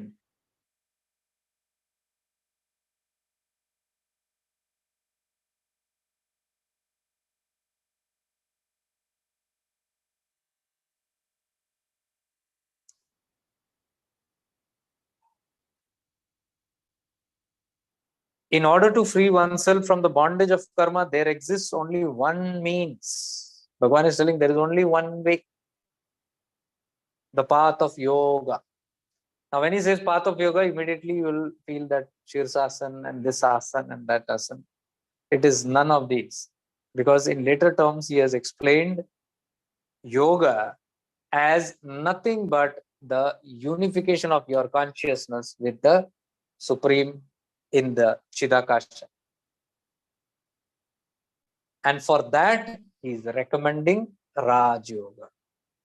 Telling not Hatha Yoga, but only Raj Yoga. So, number 64.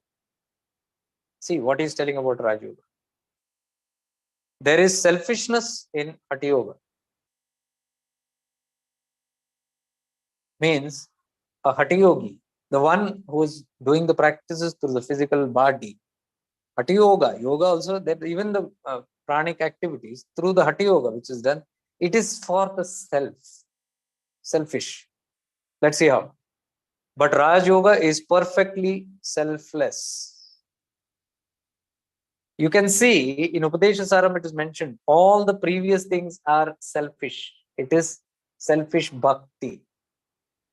But only when you start going in the Antaryatra, you can develop para bhakti, selfless bhakti. Can you see here?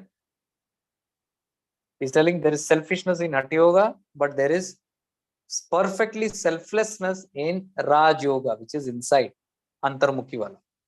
In Hatha Yoga, a man seeks for his own good. A man seeks his own good. अपना भलाई ही सोचता है Hatha Yoga. अपना शरीर पुष्ट करे, अपना आयु बढ़ाए. I elongate my life for my own good and keep my body hatta katta tagda, go towards immortality. Maintain my body, the looks of my body. Then he says he seeks fame. He seeks power to stop the sunrise of tomorrow. These are siddhis, what he is talking. He seeks power to transform a mountain of earth into gold. देखो अभी Hatha Yoga is telling those who are more with the bodily. Hatha Yoga is bodily. Body conscious people will only have such kind of desires for power, for fame, for siddhis, and the power to transform earth into gold. How to make more money is what he's telling. A Raj Yogi never seeks power of any sort. Antarmukhi wale. He entirely depends on God's mercy. Can you see Upadeshasaram in this? Where Upadeshasaram says, nothing is your doership, everything is the mercy granted to you from the divine supreme consciousness, which is cosmic intelligence, based on your fruits of action, karma, based on your pure intention. How much of quality of intention is there? Not on your karma. You might call it good karma, punya karma, selfless karma, nishvan karma, but no, it will be assigned as per the intention, quality of the karma. So he says, to say I am Brahma is not just. Means to just say I am Shiva is not just. This kindles in us a sense of omnipotence. This only can kindle in us a sense of omnipotence, which gives room to develop of pride in man. So this Shiva, if not done in a mature manner, he says, it can lead the Hatha Yogis. When you only say, I am Shiva. Oh, I am Shiva. I'm not this body, but I'm Shiva. He says that can bring in ego, pride in man. Because that man is saying, oh, I'm Shiva. It can even go something like, when somebody is, somebody is taken you for a ride or something, and then you know who I am? Indirectly say, I am Shiva, you don't know I am Shiva. That kind of pride is telling. So he says, hence a man must always say, oh God, you are all are you. See, this is a beautiful approach that Bhagavan Nityananda is telling, something very vague. First time I investigated into this and found this. He is even not encouraging, say, I am Brahman. He's not telling, don't even go for I am Tattvamasi. Don't even go and say I am Brahman, I am Shiva. Because from that ego might come. because you might just have a sense of that. You are not reached that state. But through the mind and ego, you are telling that I am Brahman. So better than that, Bhagavan is giving a very humble and very beautiful, I love this option. He's saying, say, oh God, you are all are you. Means he's telling, I am not Shiva. He's telling, you are Shiva. Shiva is in everyone. Upadesha Saram, I think 8th verse. I don't know which one. He's telling 8 forms. Look at everyone as the 8 forms of Shiva.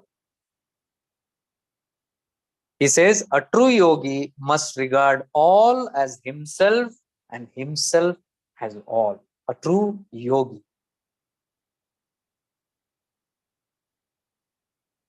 This must be his real attitude. Bhagavan's words. This is in verse number 64. And then he goes to verse number 67, where now he's saying, Hatha Yoga is duality. Excellent is Raj Yoga. One should not think that he's doing the activities or any work. See, the same Upadesh Saram. The feeling of I am the doer is the problem. Here he is not using those words, or probably poor translation. Doership is telling. Doership should not be taken. He says one should not think that he is doing the activities or any work. He should always feel that God does all these, and this person is just the medium in executing the same. Perfectly Upadesha.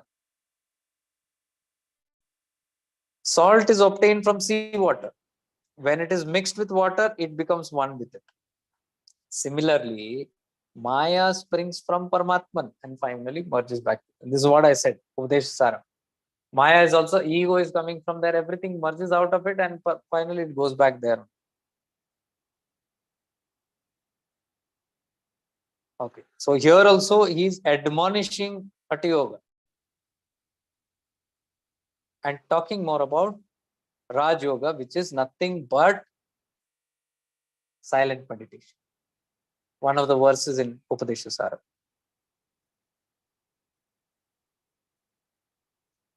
So in verse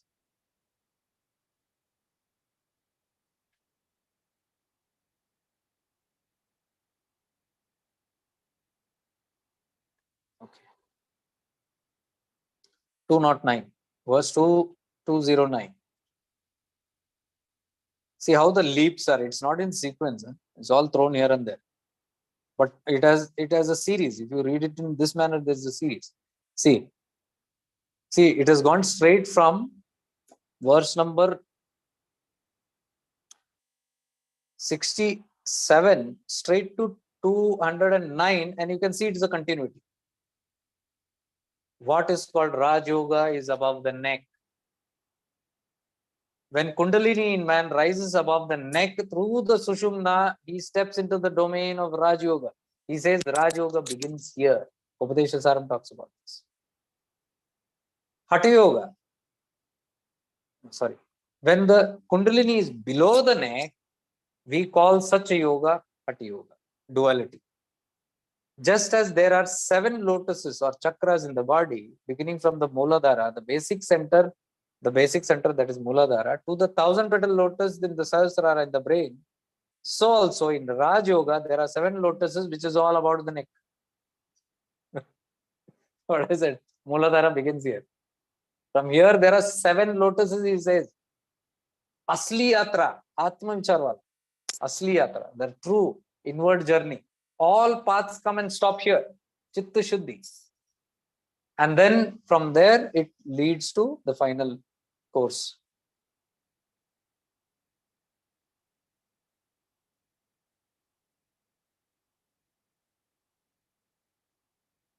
Okay.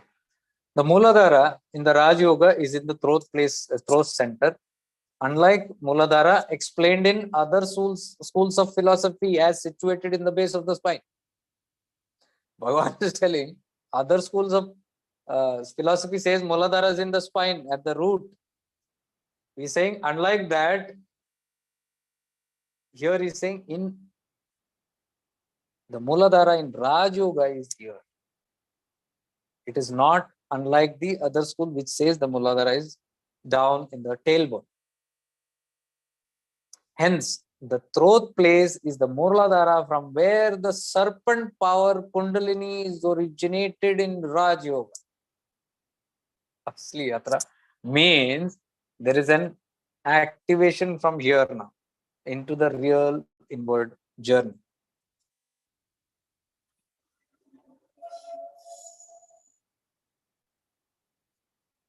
It is also the Brahma Granthi, Vishnu Granthi, and the Rudra Granthi. Okay. The heart space is the real space for the throat center. Okay. Kundalini must reach the heart space. Okay, let all this go. It's all very long.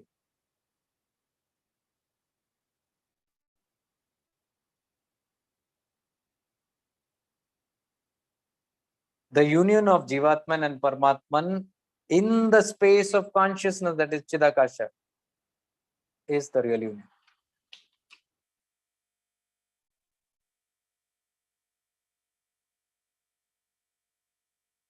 Here also is mentioning Chit is nothing but knowledge, is the mental mood. Sat is one individual. I'm just telling for people who we have already discussed multiple times, the Sat Purusha, the Shiva consciousness, the Sat. And Chit is the Shakti, the energy. So here he's telling Chit is just a mental mood. We'll discuss this later some other time because it will go bouncers for the rest. 212. Firm posture must be maintained when practicing. Okay. He says, in Raj Yoga, the posture prescribed is an easy one. Okay. So in Raj Yoga, if you read the Patanjali Yoga Sutras, it says asana means comfortable sitting. It is not Padmasana, this asana, that asana, not any asana. It is comfortably sitting. That is called as asana. So here Bhagavan is talking about that one.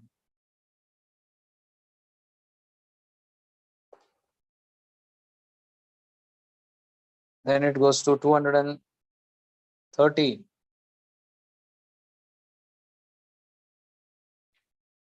He is a Raj Yogi who has attained the supreme.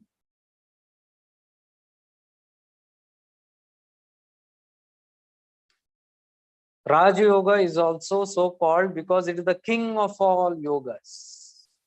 So he's saying the king of all yoga is Raj Yoga.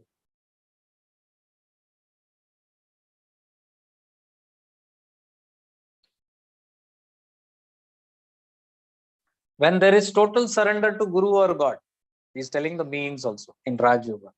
Guru or God. See, here also he's saying Guru or God. This is what Ramana used to say. The outer Guru leads to your inner Guru. The self, Guru, and God are one, is Ramana's permanent teaching. So here Bhagavan is telling, when there is total surrender to Guru or God, then your buddhi becomes one by the realization of God, and Raj Yoga is attained. Raj Yoga is perfect peace. Supreme bliss is attained when Raj Yoga is realized.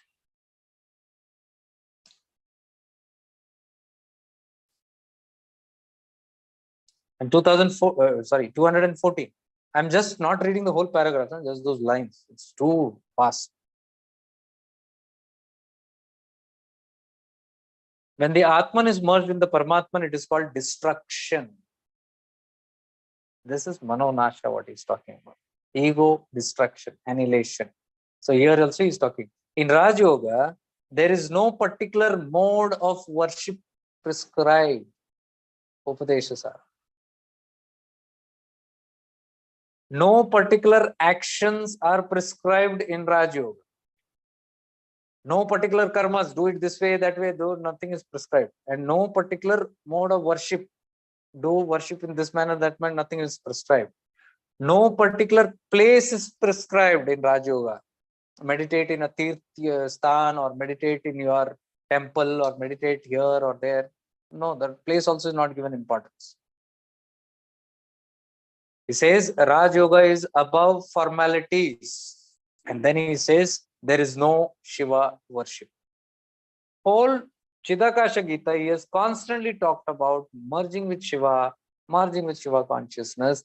Here one line he has added, there is no Shiva worship, which now it gives me a little ease, because all the time I tell you, the one that you are Jai Jaikara all the time, you are so much calling, you are connected with, is the form.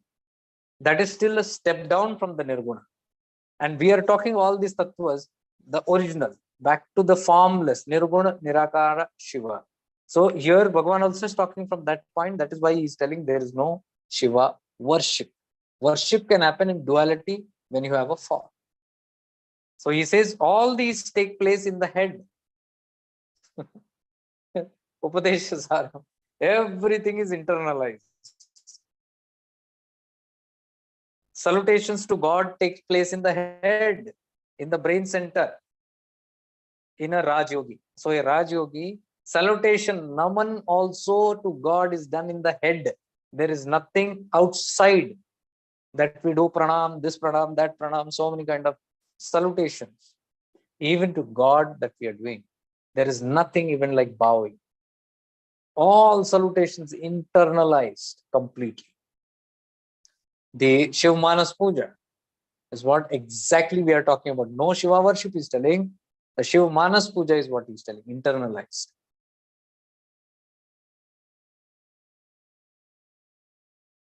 In addition, the salutations done in the brain center reaches all. Wow. He says, in addition, anything that you do in the Chidakasha, it will reach all. One God you do, it will reach all. Such salutations are universal in nature. See, so beautiful. No need to bow to one or to do worship to one. You just bow from within. It has reached all the forms, including the Prakriti. And then 235.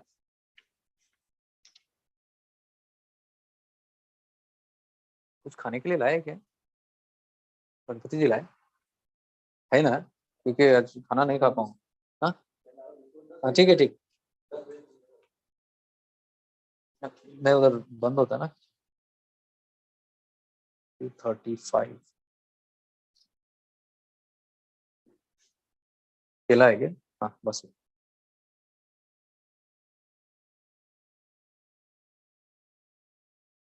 Yeah. In Raj Yoga, there is no prescribed food. See, from again, many verses jump. The continuity is here. In Raj Yoga, there is no prescribed food also for a beginner. What is required is acquisition of peace for the practitioner. Bring Shanti. The highest of all arts is Brahma Vidya. The supreme, that is Atma Vidya, what we are calling, Brahma Gyan, what we are calling. And then the art of acquisition of the supreme Brahman, the art of realizing the Brahman. He says that is the highest of all arts. But then he says, such an art cannot be brought for money. Verse number 235. It is not got by worldly honor or dishonor. It is not got by outer fame.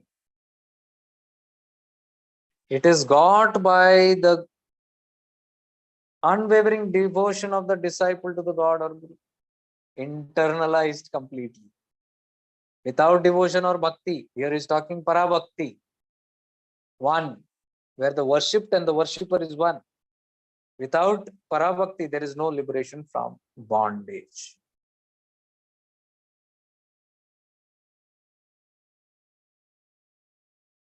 And then he goes to, he didn't go, I'm good.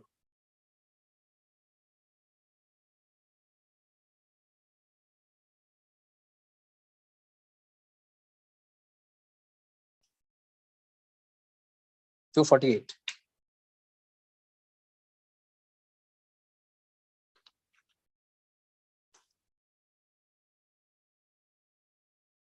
Oh, he's coming back to the same Vishal Man, Nishal Man, the same which I told. But in that, somewhere after explaining all that, He says, this I already read to you. A pure mind is always pure Chidakasha. Pure mind is pure Chidakasha. So pure mind is that Vishal Man. Eternal mind is nothing but supreme joy. Eternal mind is Chidakasha, is what he's telling. And he's adding pure mind is always a pure Chidakasha. The realization of Chidakasha is the fulfillment of man's goal, which is mukti. The feeling of you and I will vanish when the jiva is one with the heart space. He's talking this as heart space. Now, the heart space, Bhagavan is talking here. But in Ramana's text, the reference is given as the heart space here. And in that, there is even on the right side. And then Ramana even claims that later there is no right and left and there is no Kendra Bindu also. Even the Atma Bindu, it's there only for references. Once you realize it, the Atma cannot have a Bindu. Here also there is reference of Bindu many times. Atma Bindu is there as here on the top. So some focus on the Atma Bindu here, some here. So Ramana has clarified it very clearly that they're all for practitioners, those points. After a certain point, there is no right, left. There is no even out and in, what we are calling it, Bahemukhi, Antarmukhi, that also goes. Because in and out, there is no two consciousness, it's all one consciousness. So everything goes. And if it is one consciousness, is infinite, you cannot find the center of it. Can you find the center of it? Now, for example, I'll tell you why we call as Bindu, Bindu, Bindu, Bindu, everywhere. Kendra Bindu, Atma Bindu. Bindu means that is a point from where your ego begins. Like my existence, I am sitting here. My existence will begin from here, Kanjangad. And then I am seeing the whole world. Wherever you are sitting, your existence is beginning from there. So if I ask you, it is infinite. Where is the center of infinite? You will see it begins here because you are starting the infinite from here. The whole Akasha, Chidakasha is all infinite, but the central point is here, right? Because you are acknowledging. The ego's point is from here. But what Ramana says later is when that ego also gets annihilated, where is the point? There is no Kendra Viddu to find. It's all one and vast, infinite. I hope you get it. Even if you don't get it, it's okay.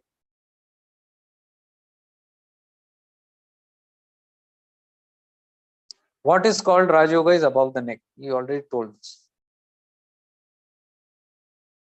That is when the coiled up energy or Kundalini rises through the Sushumna above the neck, a man will step into the domain of Raj Yoga. When Kundalini does not rise above the neck through the Sushumna, we call such a yoga as Hatha Yoga. When it is still not internalized, when everything is still outer with the body consciousness, all that, it says the Sushumna has not gone beyond the neck level, the Vishuddhi. So we call that yoga as Hatha Yoga, is what he says. And then many other things. So I think one more verse is there, the final words here regarding Raj Yoga, 265.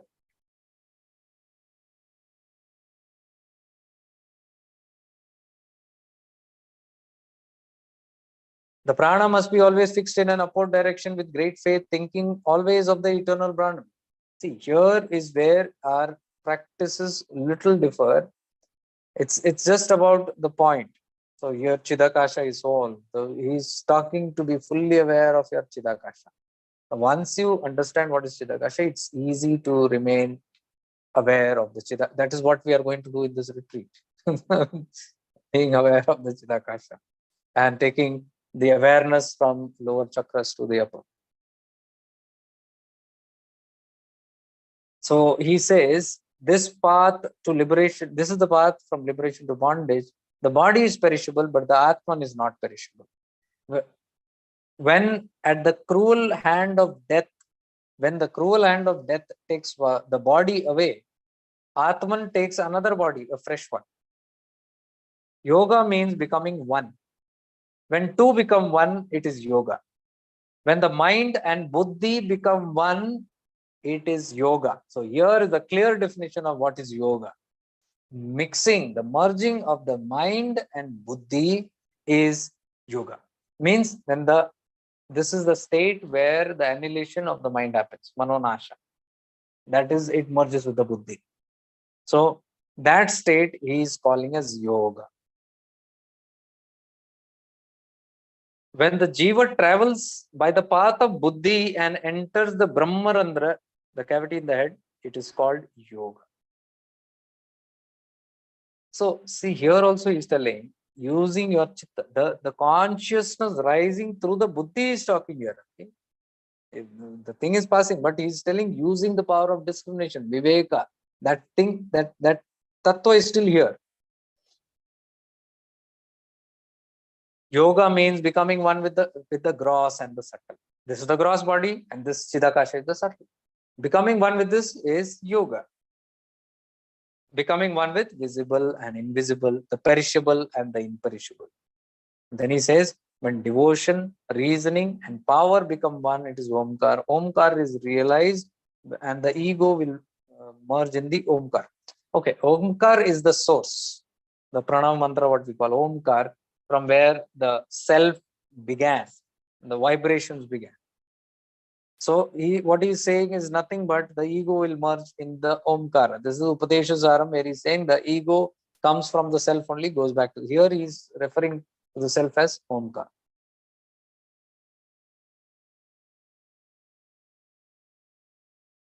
Okay, so that's all about yoga that I could find here. Is the time? Okay.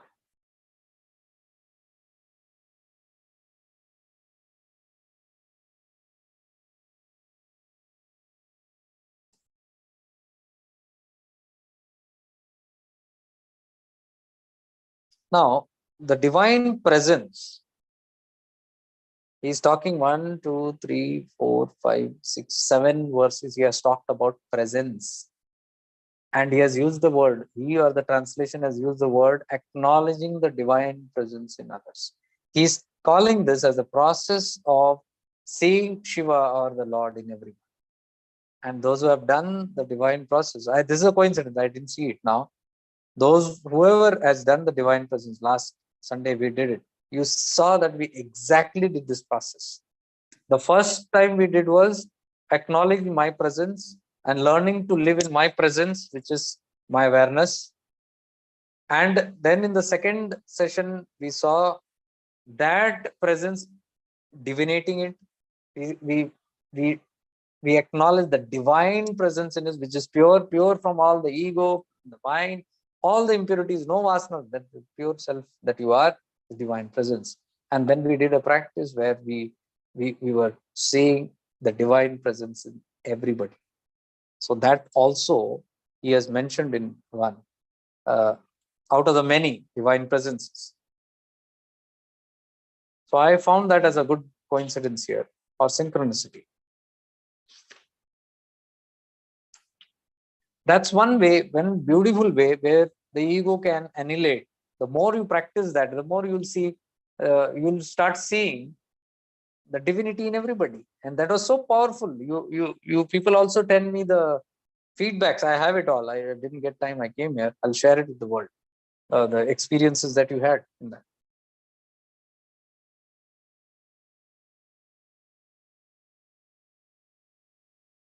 Okay.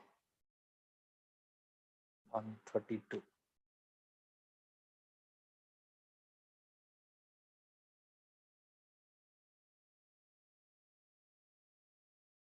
See, 132.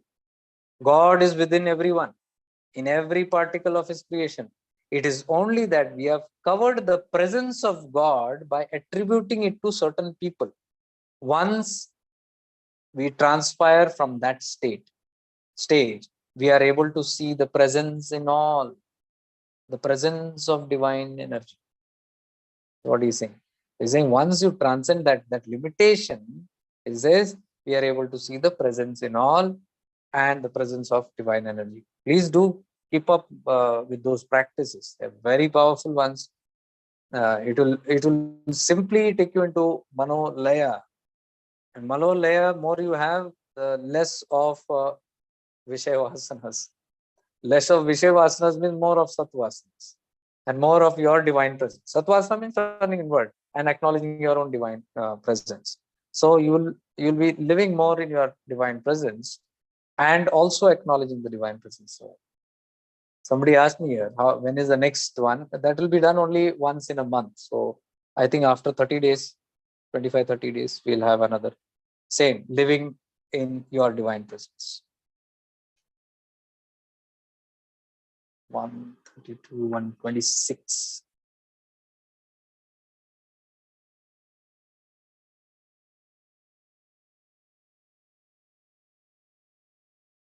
Okay, I think I'll go with the rest also before, otherwise I'll get stuck here. The divine presence, we know the basics of that.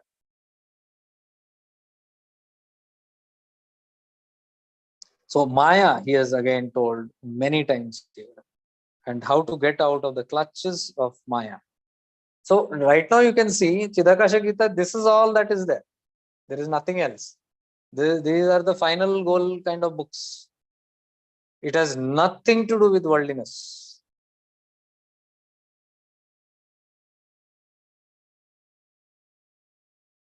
Now you might ask, आप worldliness के दुश्मन क्यों हो? Why are you so enemy of I am not the enemy. I am a fan of self-realization. I am not.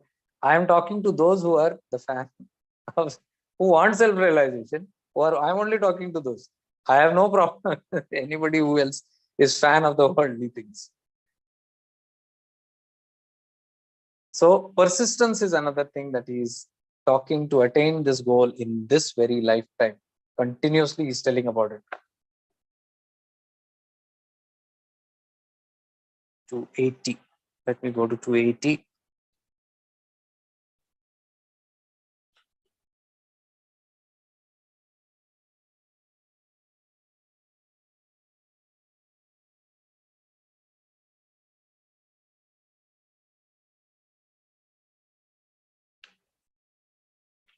These are all very long verses.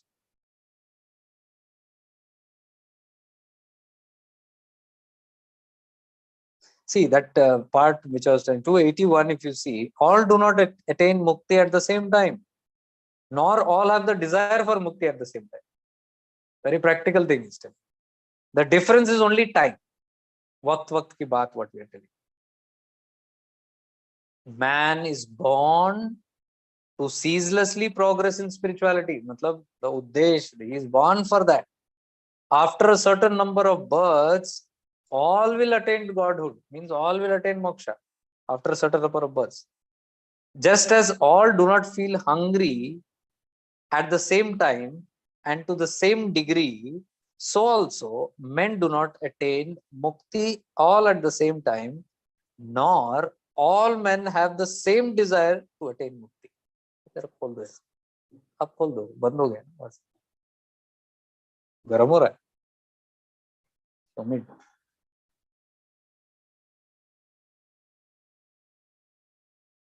Men dispute among themselves about God, that one God is greater than the other God, that one path to God realization is easier to perform than the other and gives quicker results than all the others. This is what I keep saying. I've told this multiple times. My path is greater than your path. This is the only path that will take you. This is the only path that will give you quick. This is the only easy path. There is nothing of that sort. Depending on everybody's prakriti, you like a certain path, you have an affinity, you take that path. But all the path will lead you only till Chitta Shuddhi. After that, the final is self-contemplation. When that begins, the destruction of ego, manonasha, begins happening.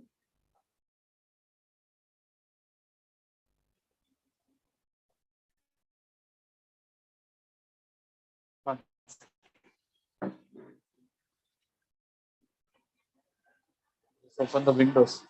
If you are hearing some noise, that's the train going.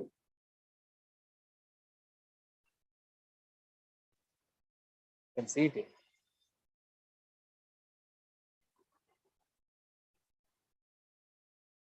So men dispute among others about God, that one God is greater than the other God, one path to God realization is easier to perform and gives quicker result than all the others. All these disputations are to no avail. It's of useless history. What is wanted is that man should purify himself and attain the supreme bliss of God. All that is he's saying is what? Chitta Shuddhi, purification, which is what he is calling Nirmal Man through Shuddha Bhavana. Whether we call sugar meetha, or as in Hindustani, or sakkare in Kannada, Bhagavan is telling, whether you call it meetha or shakkar or sakkare in Kannada, it is of no use or little consequence, he's telling. What is required in the possession of sugar with us? Yeah. What is required in the possession of sugar with us is call it by any name you please. The sugar is the same in all language. Likewise, God's bliss is the same to all. The sugar, though put to various uses, finally reaches to the same place, the mouth. आप उसको sugar को चाय में डालो, put it in the tea, put it in the sharbat, in cold drinks, or put it in a dish, in a payasa or a sweet dish or whatever. Ultimately, it has to go to the tongue, is what he's saying. The same manner, whatever path you may follow, you will attain the same one who is all pervading. Saying you will attain whichever path you take. And then he says a man should believe in one God only, instead of believing in 1,000 gods. If we believe in many gods, our love and affection for him will be divided among the various forms of his one being, which is the result, with the result that our devotion to him will not be as pure and concentrated as it should be. He's telling it will get split up. Too many gods, too many deities, too many things to worship. All day long you're taking different name gods. He's telling your attention will just get spread out. He's telling worship just one, which is nothing but the form of that only, one only. Devotion is frittered away on various forms of one God, and hence we will not attain his supreme bliss. For man to be happy, he must believe in one God, not two. You simple language, Bhagwan Nityananda. Like bachche bole. Believe in one God, not two. Their faith is in one God. They see God in themselves. Who? The people who see one God. They see all as self, Brahmana Tattva. To all such people, all is Brahman and Brahman is all. This is what we call moksha. This, to those who have the same sightedness. Same sightedness means seeing one in everyone. There is no enemy. See, you see one in everybody. Where is the question of enemy? All are their friends. For all is Brahman to them. A man should not waste himself in believing in two. He should attain bhakti by believing in one. God is one and not two. Again, he is saying that one, not two.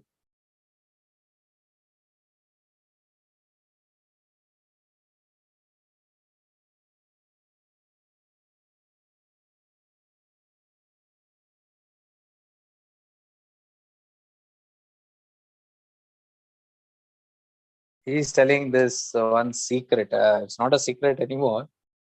It is the paramount duty of man to return to where he has come from, going back to the source. The end of human life is to return to him from where we all had sprung.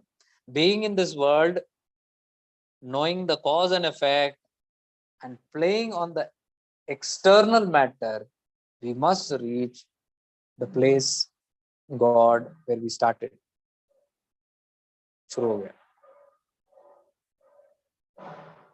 Okay, I'll just once again close. They have some programs going. उधर का चलता लो. So he's telling, just if you understand the cause and effect, this secret, if you understand, and how we have come from that divine and how we are going back to that, if you just, we must know the subtle secret, and knowing this, though we are in the world playing on external matter, we must try to realize this secret by practice. This is what he's continuously telling, practice. Without practice, no. He's telling even sugar, until you taste it, you will not know how sugar is. Telling sugar, it's sweet, it's of no use. Same way is this. What we are discussing, this is fine. Discussion will not take us anywhere. Books will not take us anywhere. It's not going to help. Even Bhagwan has said in this, bookish knowledge is not going to help you. He said that. But then he only got this published book. So it means this is just for your practice again. It should lead you back to practice.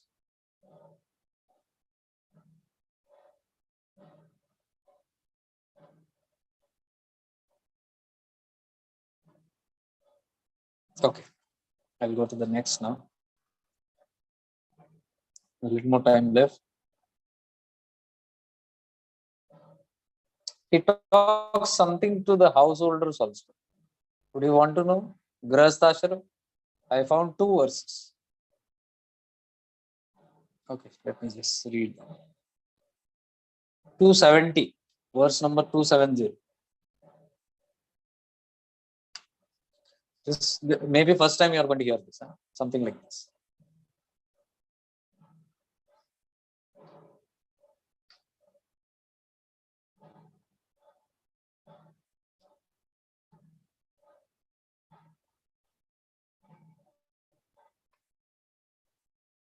It begins by saying, those who hold fast to the idea of me and mine, even if you practice for 1,000 years, they will not attain even the slightest of shanti. Till that I and mine is there, the selfishness.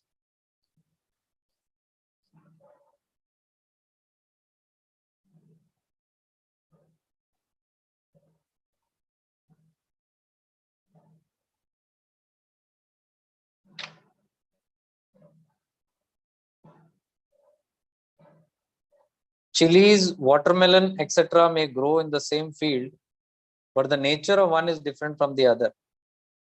One disciple may attain the highest state in spirituality, while another may be his opposite. This difference is due to the inherent nature, the prakriti. Where does prakriti come from? Your old karmic patterns.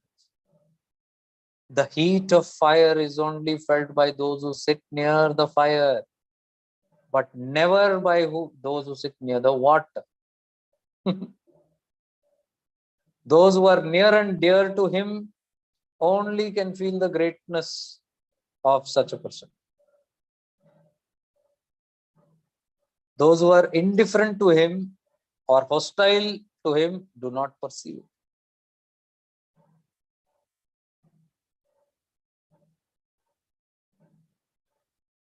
Before you get hungry, the food must be cooked and ready. Likewise, before the body is cast off, one must know who the I is, real I. We must try our best for the realization of the self when we are fit and not when we are old and unable to accomplish anything.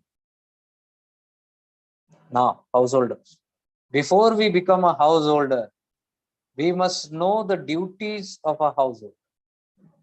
Unless a householder knows what his duties are, he cannot tread on the right path.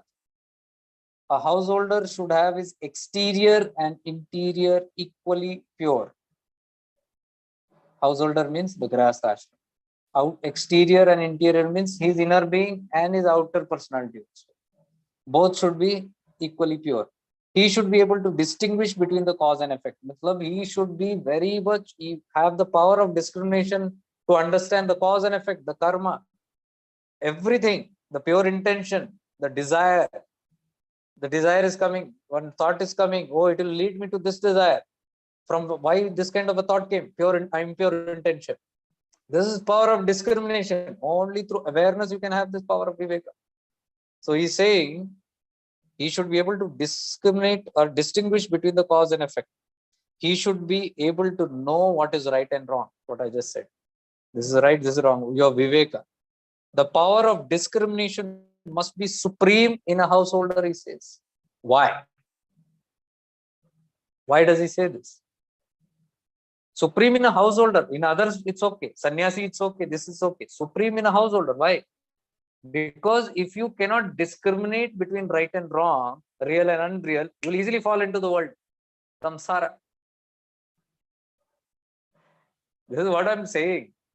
Many sessions I had taken on this, where I had very clearly mentioned We feel bhoga. Bhoga means completely उसमें लिप्त हो जाओ. अब भूल जाओ अध्यात्म. Little bit of spirituality we do and then we forget it. That's not what the purpose is. See, here it's very, very clear that it must be supreme, this viveka. You should know when you are going towards the Vishayavasana and when towards the Sadvasana. That viveka should be there and it must be the most high. He's telling, then the other ashramas, Brahmacharya, Vanaprastha, Sannyas, more than that, this householder should have. And then he says, 271 verses continue. A man must try his utmost to gratify. A man may try his utmost to gratify his senses, means to fulfill his senses, his vasanas. The only remedy is to harness the senses by meditating on the Atman and getting mastery over them. This is what Upadeshasaram says. Until you go towards the self and abide in the self, ego cannot be destroyed. Ego, mind cannot be destroyed. Now, where the vasanas coming, desires coming? Mind. So the same he's talking here. We must ride over our senses just as we ride over a horse by binding the legs of the horse and getting on its back. Okay, then there is a lot more. Then he says, a man must always think of that God is the doer and that he, means the householder, is only an instrument in his hands. A householder should be like the calf offered to the temple. The calf offered to the temple entirely depends on the mercy of God for his existence. So also, a man must entirely depend on God for his existence.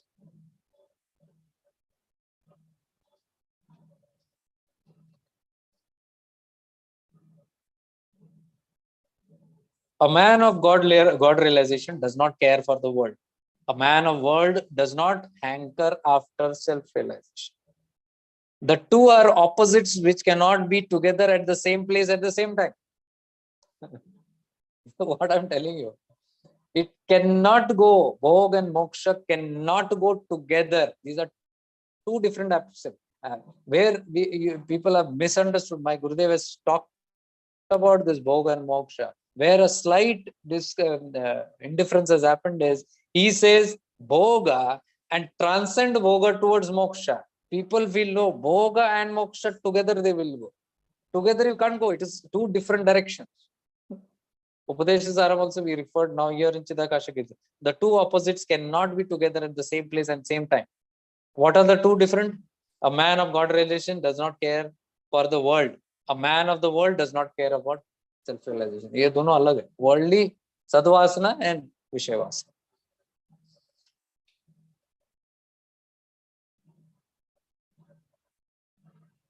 Okay. So he has encouraged the worthiness of seekers also. Many times he has talked about the worthiness.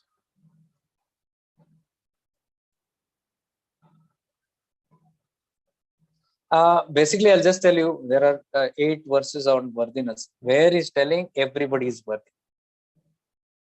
Which I've told in many through other texts also, that everybody is worthy, nobody is unworthy. You might take time and all that, but you must make an effort is what he's telling. In this lifetime only, there must be an effort. It might take time, it might take whatever, but the effort must be persistence and with faith in whatever you're doing. Whichever path you're doing, you should have faith and moving in that.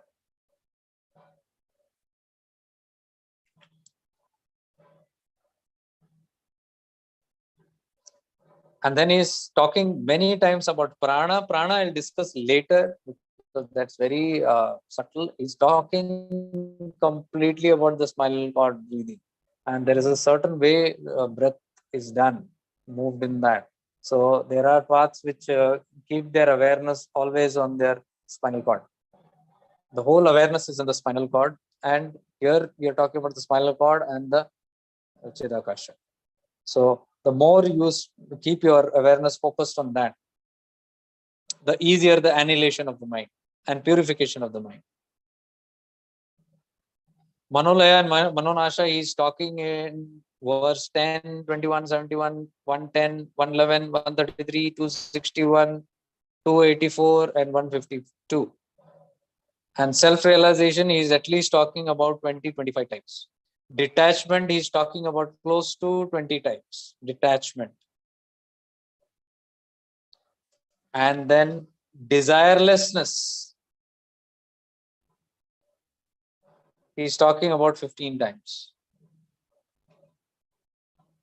So I'll just brief on these two tattvas, which he says without which self-realization is not possible. One is vairagya, detachment. Second is desirelessness, complete annihilation and destruction of desires.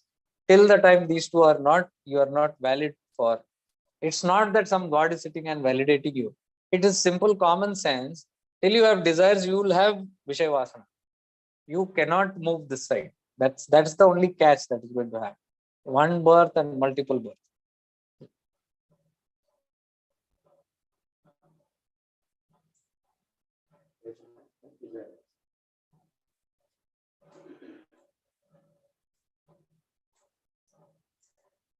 Verse number 37, he says, do what you say what you do. Such a man is a Jnani. He is a Paramahamsa. He is a yogi. He is a sannyasi. One cannot be a sannyasi just by external signs if he is internally a hypocrite.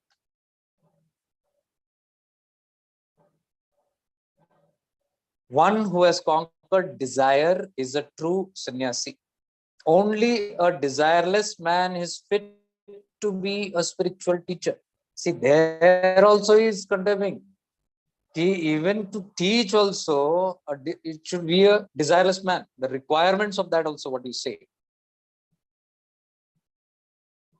And then verse 51. I'm just going quickly through these.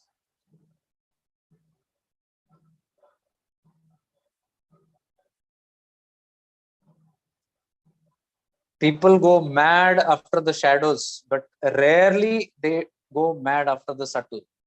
People are mad behind the vasana, the worldly attractions, but hardly mad behind the sukshma, subtle. Men are mad after worldly things and not after the divine.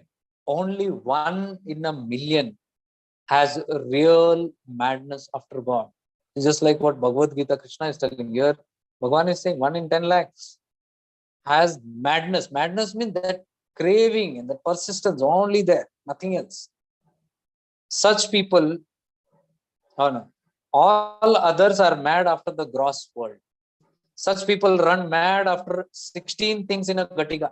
Gatika means 24 minutes. They used to measure that way. Gatika means in every, you can say in 1 hour. In 1 hour, they will go after 16 things. What did I say? Vishayavasana, anything. You see something, you want that. You see something, you are interested in that. You see something, you are inquisitive of it. You see something, you are attracted by it. All the time, continuously. So see what Bhagavan says. 16 things in a couple of minutes you are attracted to. Their mind is fickle like that of a monkey. I want this, I want that, this is different, that is different. Such is their mad talk. Now you understand when you're telling about this taste, that taste. Last time we are told in Tiruvannamalai, check this taste, it is different, this is different. See, here is telling this is different, that is different. I want this, इसको भी try कर लो, उसको भी एक बार चख लो, ये भी देख लो, वो भी देख लो, इसको, never ending.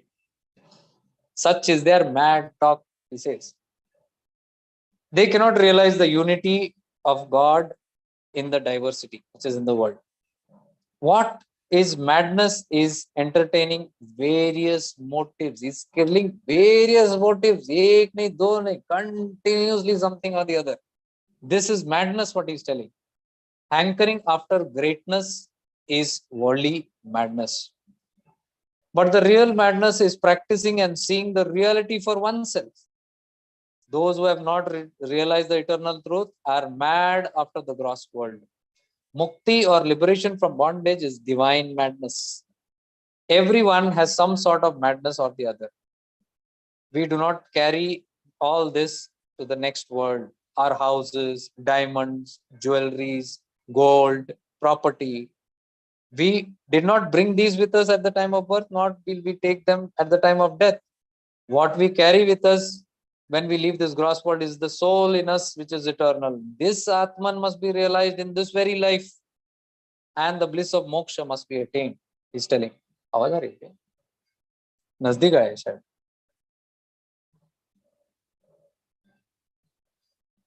And in the same line, he says, if a person's mind is merged in God consciousness, then there will be no duality. Such one is called an avaduta. Yogis and sannyasis hanker after siddhis or supernatural powers. And avaduta never wants anything least of all these powers. It's talking about Shiva consciousness.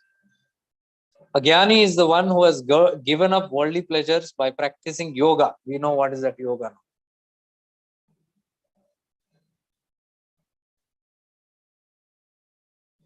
We cannot become Mahatmas by seeing images of earth and stone at various places of pilgrimage. तलाश उसको न करबतों में, वो है बदलती हुई रूपों में. A Mahatma is he who knows his true realization with God.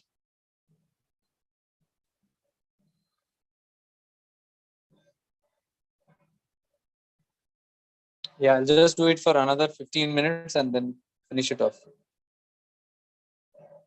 I guess many of you must be hungry by now. Yeah, many have left for food. Either left for food or found it too uncomfortable for the egos and comforts. धज्जे उड़ा देती है सब.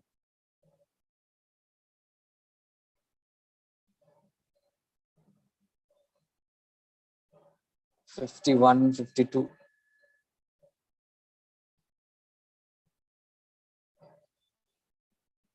'54.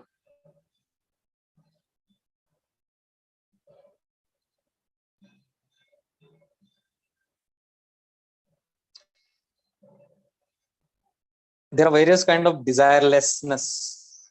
When a man sees a body burning, he realizes the futility of human body, which will one day be reduced to ashes. This is what he sees, perfectly talking about Smashan Vairagya. This is a phrase from Avadut Gita. This is temporary desirelessness, he's saying. The desirelessness which one experiences after long practice is the goal of life. This desirelessness comes first in the search for Atman. In the realization of self, desirelessness is one of the foremost importance. He is saying. To self-realize, desirelessness is the first, topmost priority, he is saying. Next comes the Guru, he says. Even before the Guru, first requirement is desirelessness, to give up desires. Then comes the Gurus. And then he says, next in importance is the desire to be initiated by the Guru. See, what he's talking is, the first desire is to become desirelessness. That is more important. Then after that comes that desire that I should get initiated by a Guru. From a desirelessness, a man obtains liberation from bondage. By cutting the roots of passion and anger, we can attain eternal desirelessness. See, he is giving a hint how you can achieve desirelessness. He's saying passion and anger, two are related with desires. By getting rid of that, you can attain desirelessness. Being in samsara and enjoying a little of its pleasure and renouncing it is second grade of desirelessness. So, thoda bahut bhog kar lo, then renouncing, he is saying that is second grade.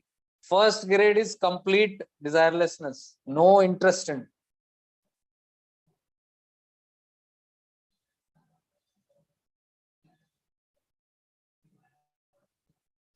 Yes, and it goes on. Too many other. And it goes even worse. He's calling beggar and all that. He's referring to dog and all those things and all. So I think it's too much to take in. But why I'm bringing out these is, do not take these teachings for granted. Do not take these Mahatmas for granted. These are not wish fulfilling machines where we still, even after they have left their bodies, run to their samadhis. Ye de do, wo de do. The desires are not, and especially to Kanjangad, at least forget it. There is no purpose to come here to fulfill any desires. ये मन्नत मांगने वाली जगह नहीं है. People might be coming. This is a moksha sthan. You know, the whole cave that Bhagwan has built. Now let us come to the point. What Bhagwan has built is this. You can see the whole this. Here on top is where Lokhandwalaji has built the temple. This is the Sahasrara, Brahmarandra, through which you must leave the body. That also is explained in detail. So it begins from here. And that is exactly, these are again my understanding, perspective. The whole rock, Chidakasha, and the topmost is the Chidakasha. And when you enter through this, the Guru Chakya, Agya Chakra is where the entrance of the caves are. Then you get distributed. Wherever you meditate, whatever happens, phenomena, I don't know. But you are referring to the Chidakasha only. So it's the moksha sthan. This is the moksha sthan. So I feel Bhagwan's sankalpa and intent is more inclined towards this, and this cave also is exactly his teaching of this. And in one point, I don't know, I didn't mention it, he has told the cave of your Chidakasha. Enter the cave of your Chidakasha, he says, and meditate there. You understand, the cave of Chidakasha? Meditate there. So definitely you must have put some sankalpa here in these caves for the people coming here. Something must be there. And probably that is what attracts people and brings them here from all the countries also. So this is a very silent place, except for today. They are celebrating that temple which they built.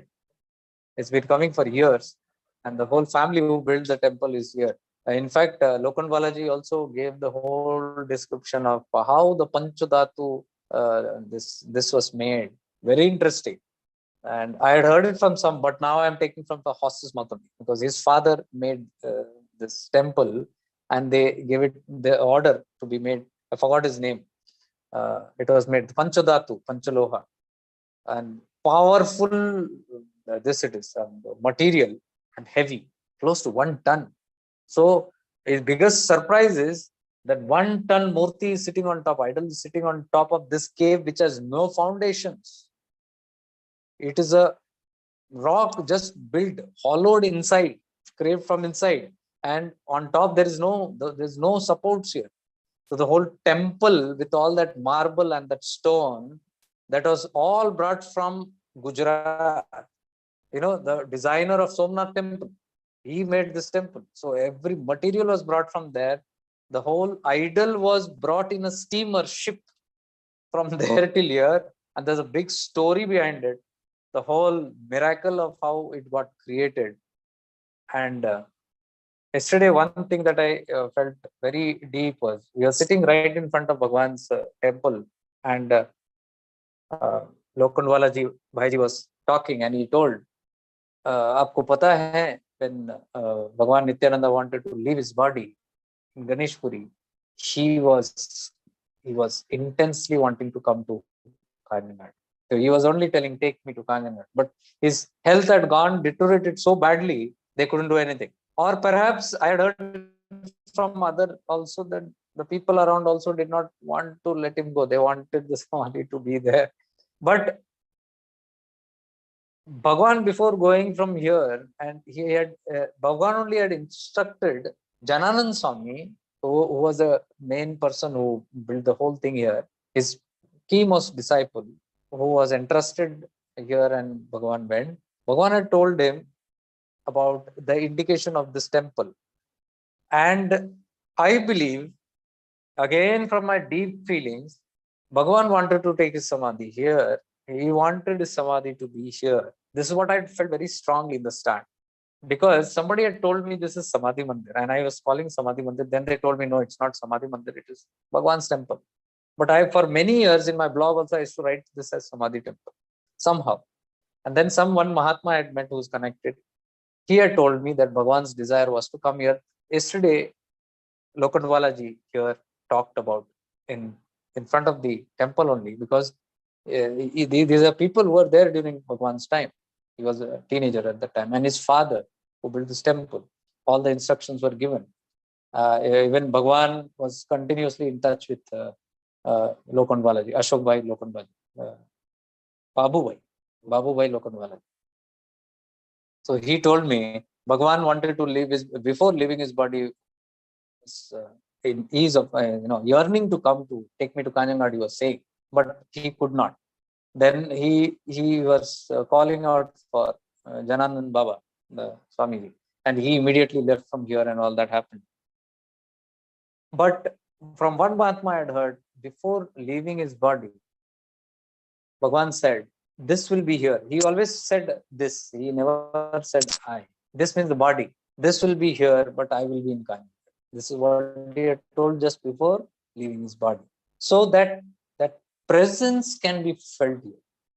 That strong is that is what yesterday Bhaiji and we were talking. That presence, there's that some presence, and it's there in the mandir especially. That where that idol is, and that idol came from there. That idol was, how idol was told to the sculpture who doesn't know Nityananda. Photographs were given to him, and he, from every angle, they studied, and a lot of things went into making that. And even the content of Panchaloha, how much would be, how much of gold, how much of brass, how much of all those tattvas are there, what quantities, all those have to be used in that manner to make it perfectly. Even the quantity, he says, even when they're putting in the cast, the quantity, he assumed it is correct. And at one going only, you have to completely cover the casting. You cannot wait for it, because otherwise it will get fixed very soon. So that has to be very accurate. And what they thought was accurate, they were measuring. But in the dream, it said, he only told me that to the sculpture was making it, Bhagwan appeared in the dream and told, add this much more quantity of that repeatedly. So he prepared that much quantity of that molten Panchadhatu, and when they put it into the sculpture, it was perfectly fitted into that. And various things were indicated through the dreams, it is said. And even the Abhay Mudra, which you see, Bhagwan sitting here, there is no other way why he was made to sit this way here. This is called Abhay Mudra, means fearlessness. This is a granting of fearlessness, means fear not, I'm here. So he bestows fearlessness through the Abhay Mudra. This Abhay Mudra also was indicated by Bhagwan in the dream to the sculpture. Make this Abhay Mudra. So this I didn't know. Yesterday he told me. So many such details are there which Lokandwalaji wants to talk about, and that I'll be recording tomorrow, and just preserving whatever I can capture and seeing whatever I can ask. He is a very straightforward, open person, and he just blurts out everything. So I have to be little easy on the transcriptions and the translations also, which I'll be doing in the coming weeks. So finally, some points that he has given is, again, he hints towards Parabhakti most of the sessions.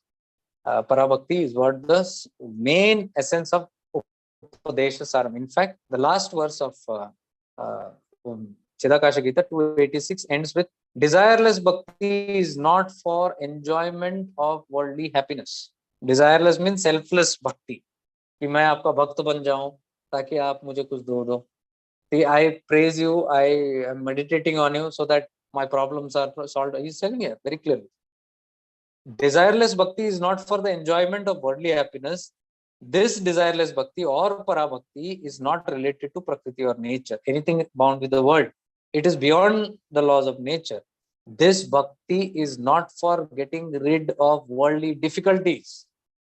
So indirectly he's saying that kind of bhakti that you have towards him also, that oneness bhakti, is not for getting rid of your difficulties. There is no relation whatsoever between this bhakti and worldly suffering. He's telling, first of all, there is no relation only with the bhakti and the suffering of yours, because everything is karmic. You have done everything in that manner. Now it's your prarabdha, the destiny is there. Everything that also is somewhere he has mentioned very clearly here. What is happening as per the destiny is happening as per the will of God. You cannot change it. It's there in Chidakasha Gita. Exactly what is there in Upadesha.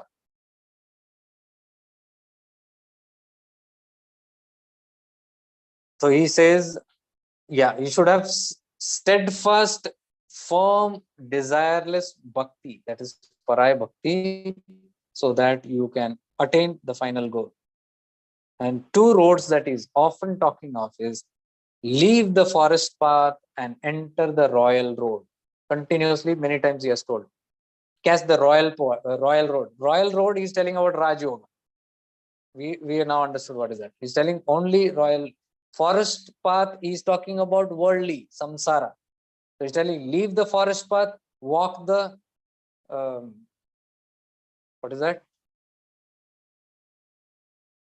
नहीं सुना आपने, क्या है बोलो? Royal road. So he's telling, royal road is telling, take the super fast road towards that salvation. So today's session, I think it's almost time, too much late also today.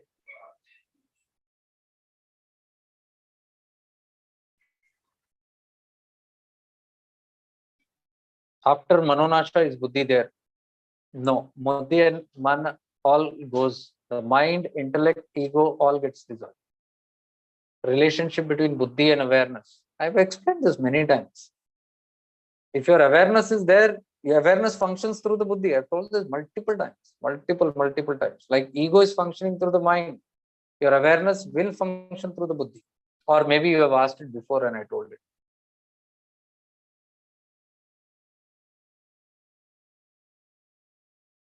Hira says, an eye-opener, it was shocking for me to know the extent of desirelessness and purification needed to get to the goal. I hope I can get that with the awareness practice one day. Thanks for sharing a powerful scripture.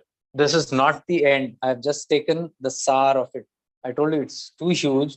That is why I said I'll continue it with another couple of hours in the coming weeks, where I'll talk detailedly about the practices also that he is hinting towards. And this was just a trailer kind of thing for you. The whole idea is again to let you know that it's not so easy. Moksha, we keep on telling.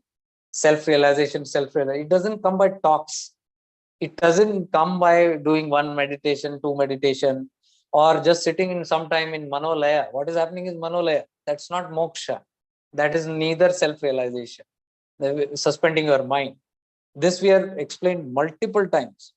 Even if you sit in samadhi also, Ramana is admonishing it. Upadesha Saram is admonishing it. Even if you sit for years together also, there is no guarantee that your vasanas will go until you learn to put that awareness on yourself and abide there. That is when the manonasha begins happening. While you are functioning through your mind, it can never happen. All our practices is through the mind, through so much of doership. Everything is through doership. That I is still there, very strongly rooted. And here we are working on getting rid of the I. So there are multiple verses where I can refer to, because lack of time, I couldn't do it. All these things are there, what I'm talking. So thank you all for being here today. Because of this, we could have this session, and many were here, and I think you are still here. Thank you, dear ones, all the committed ones.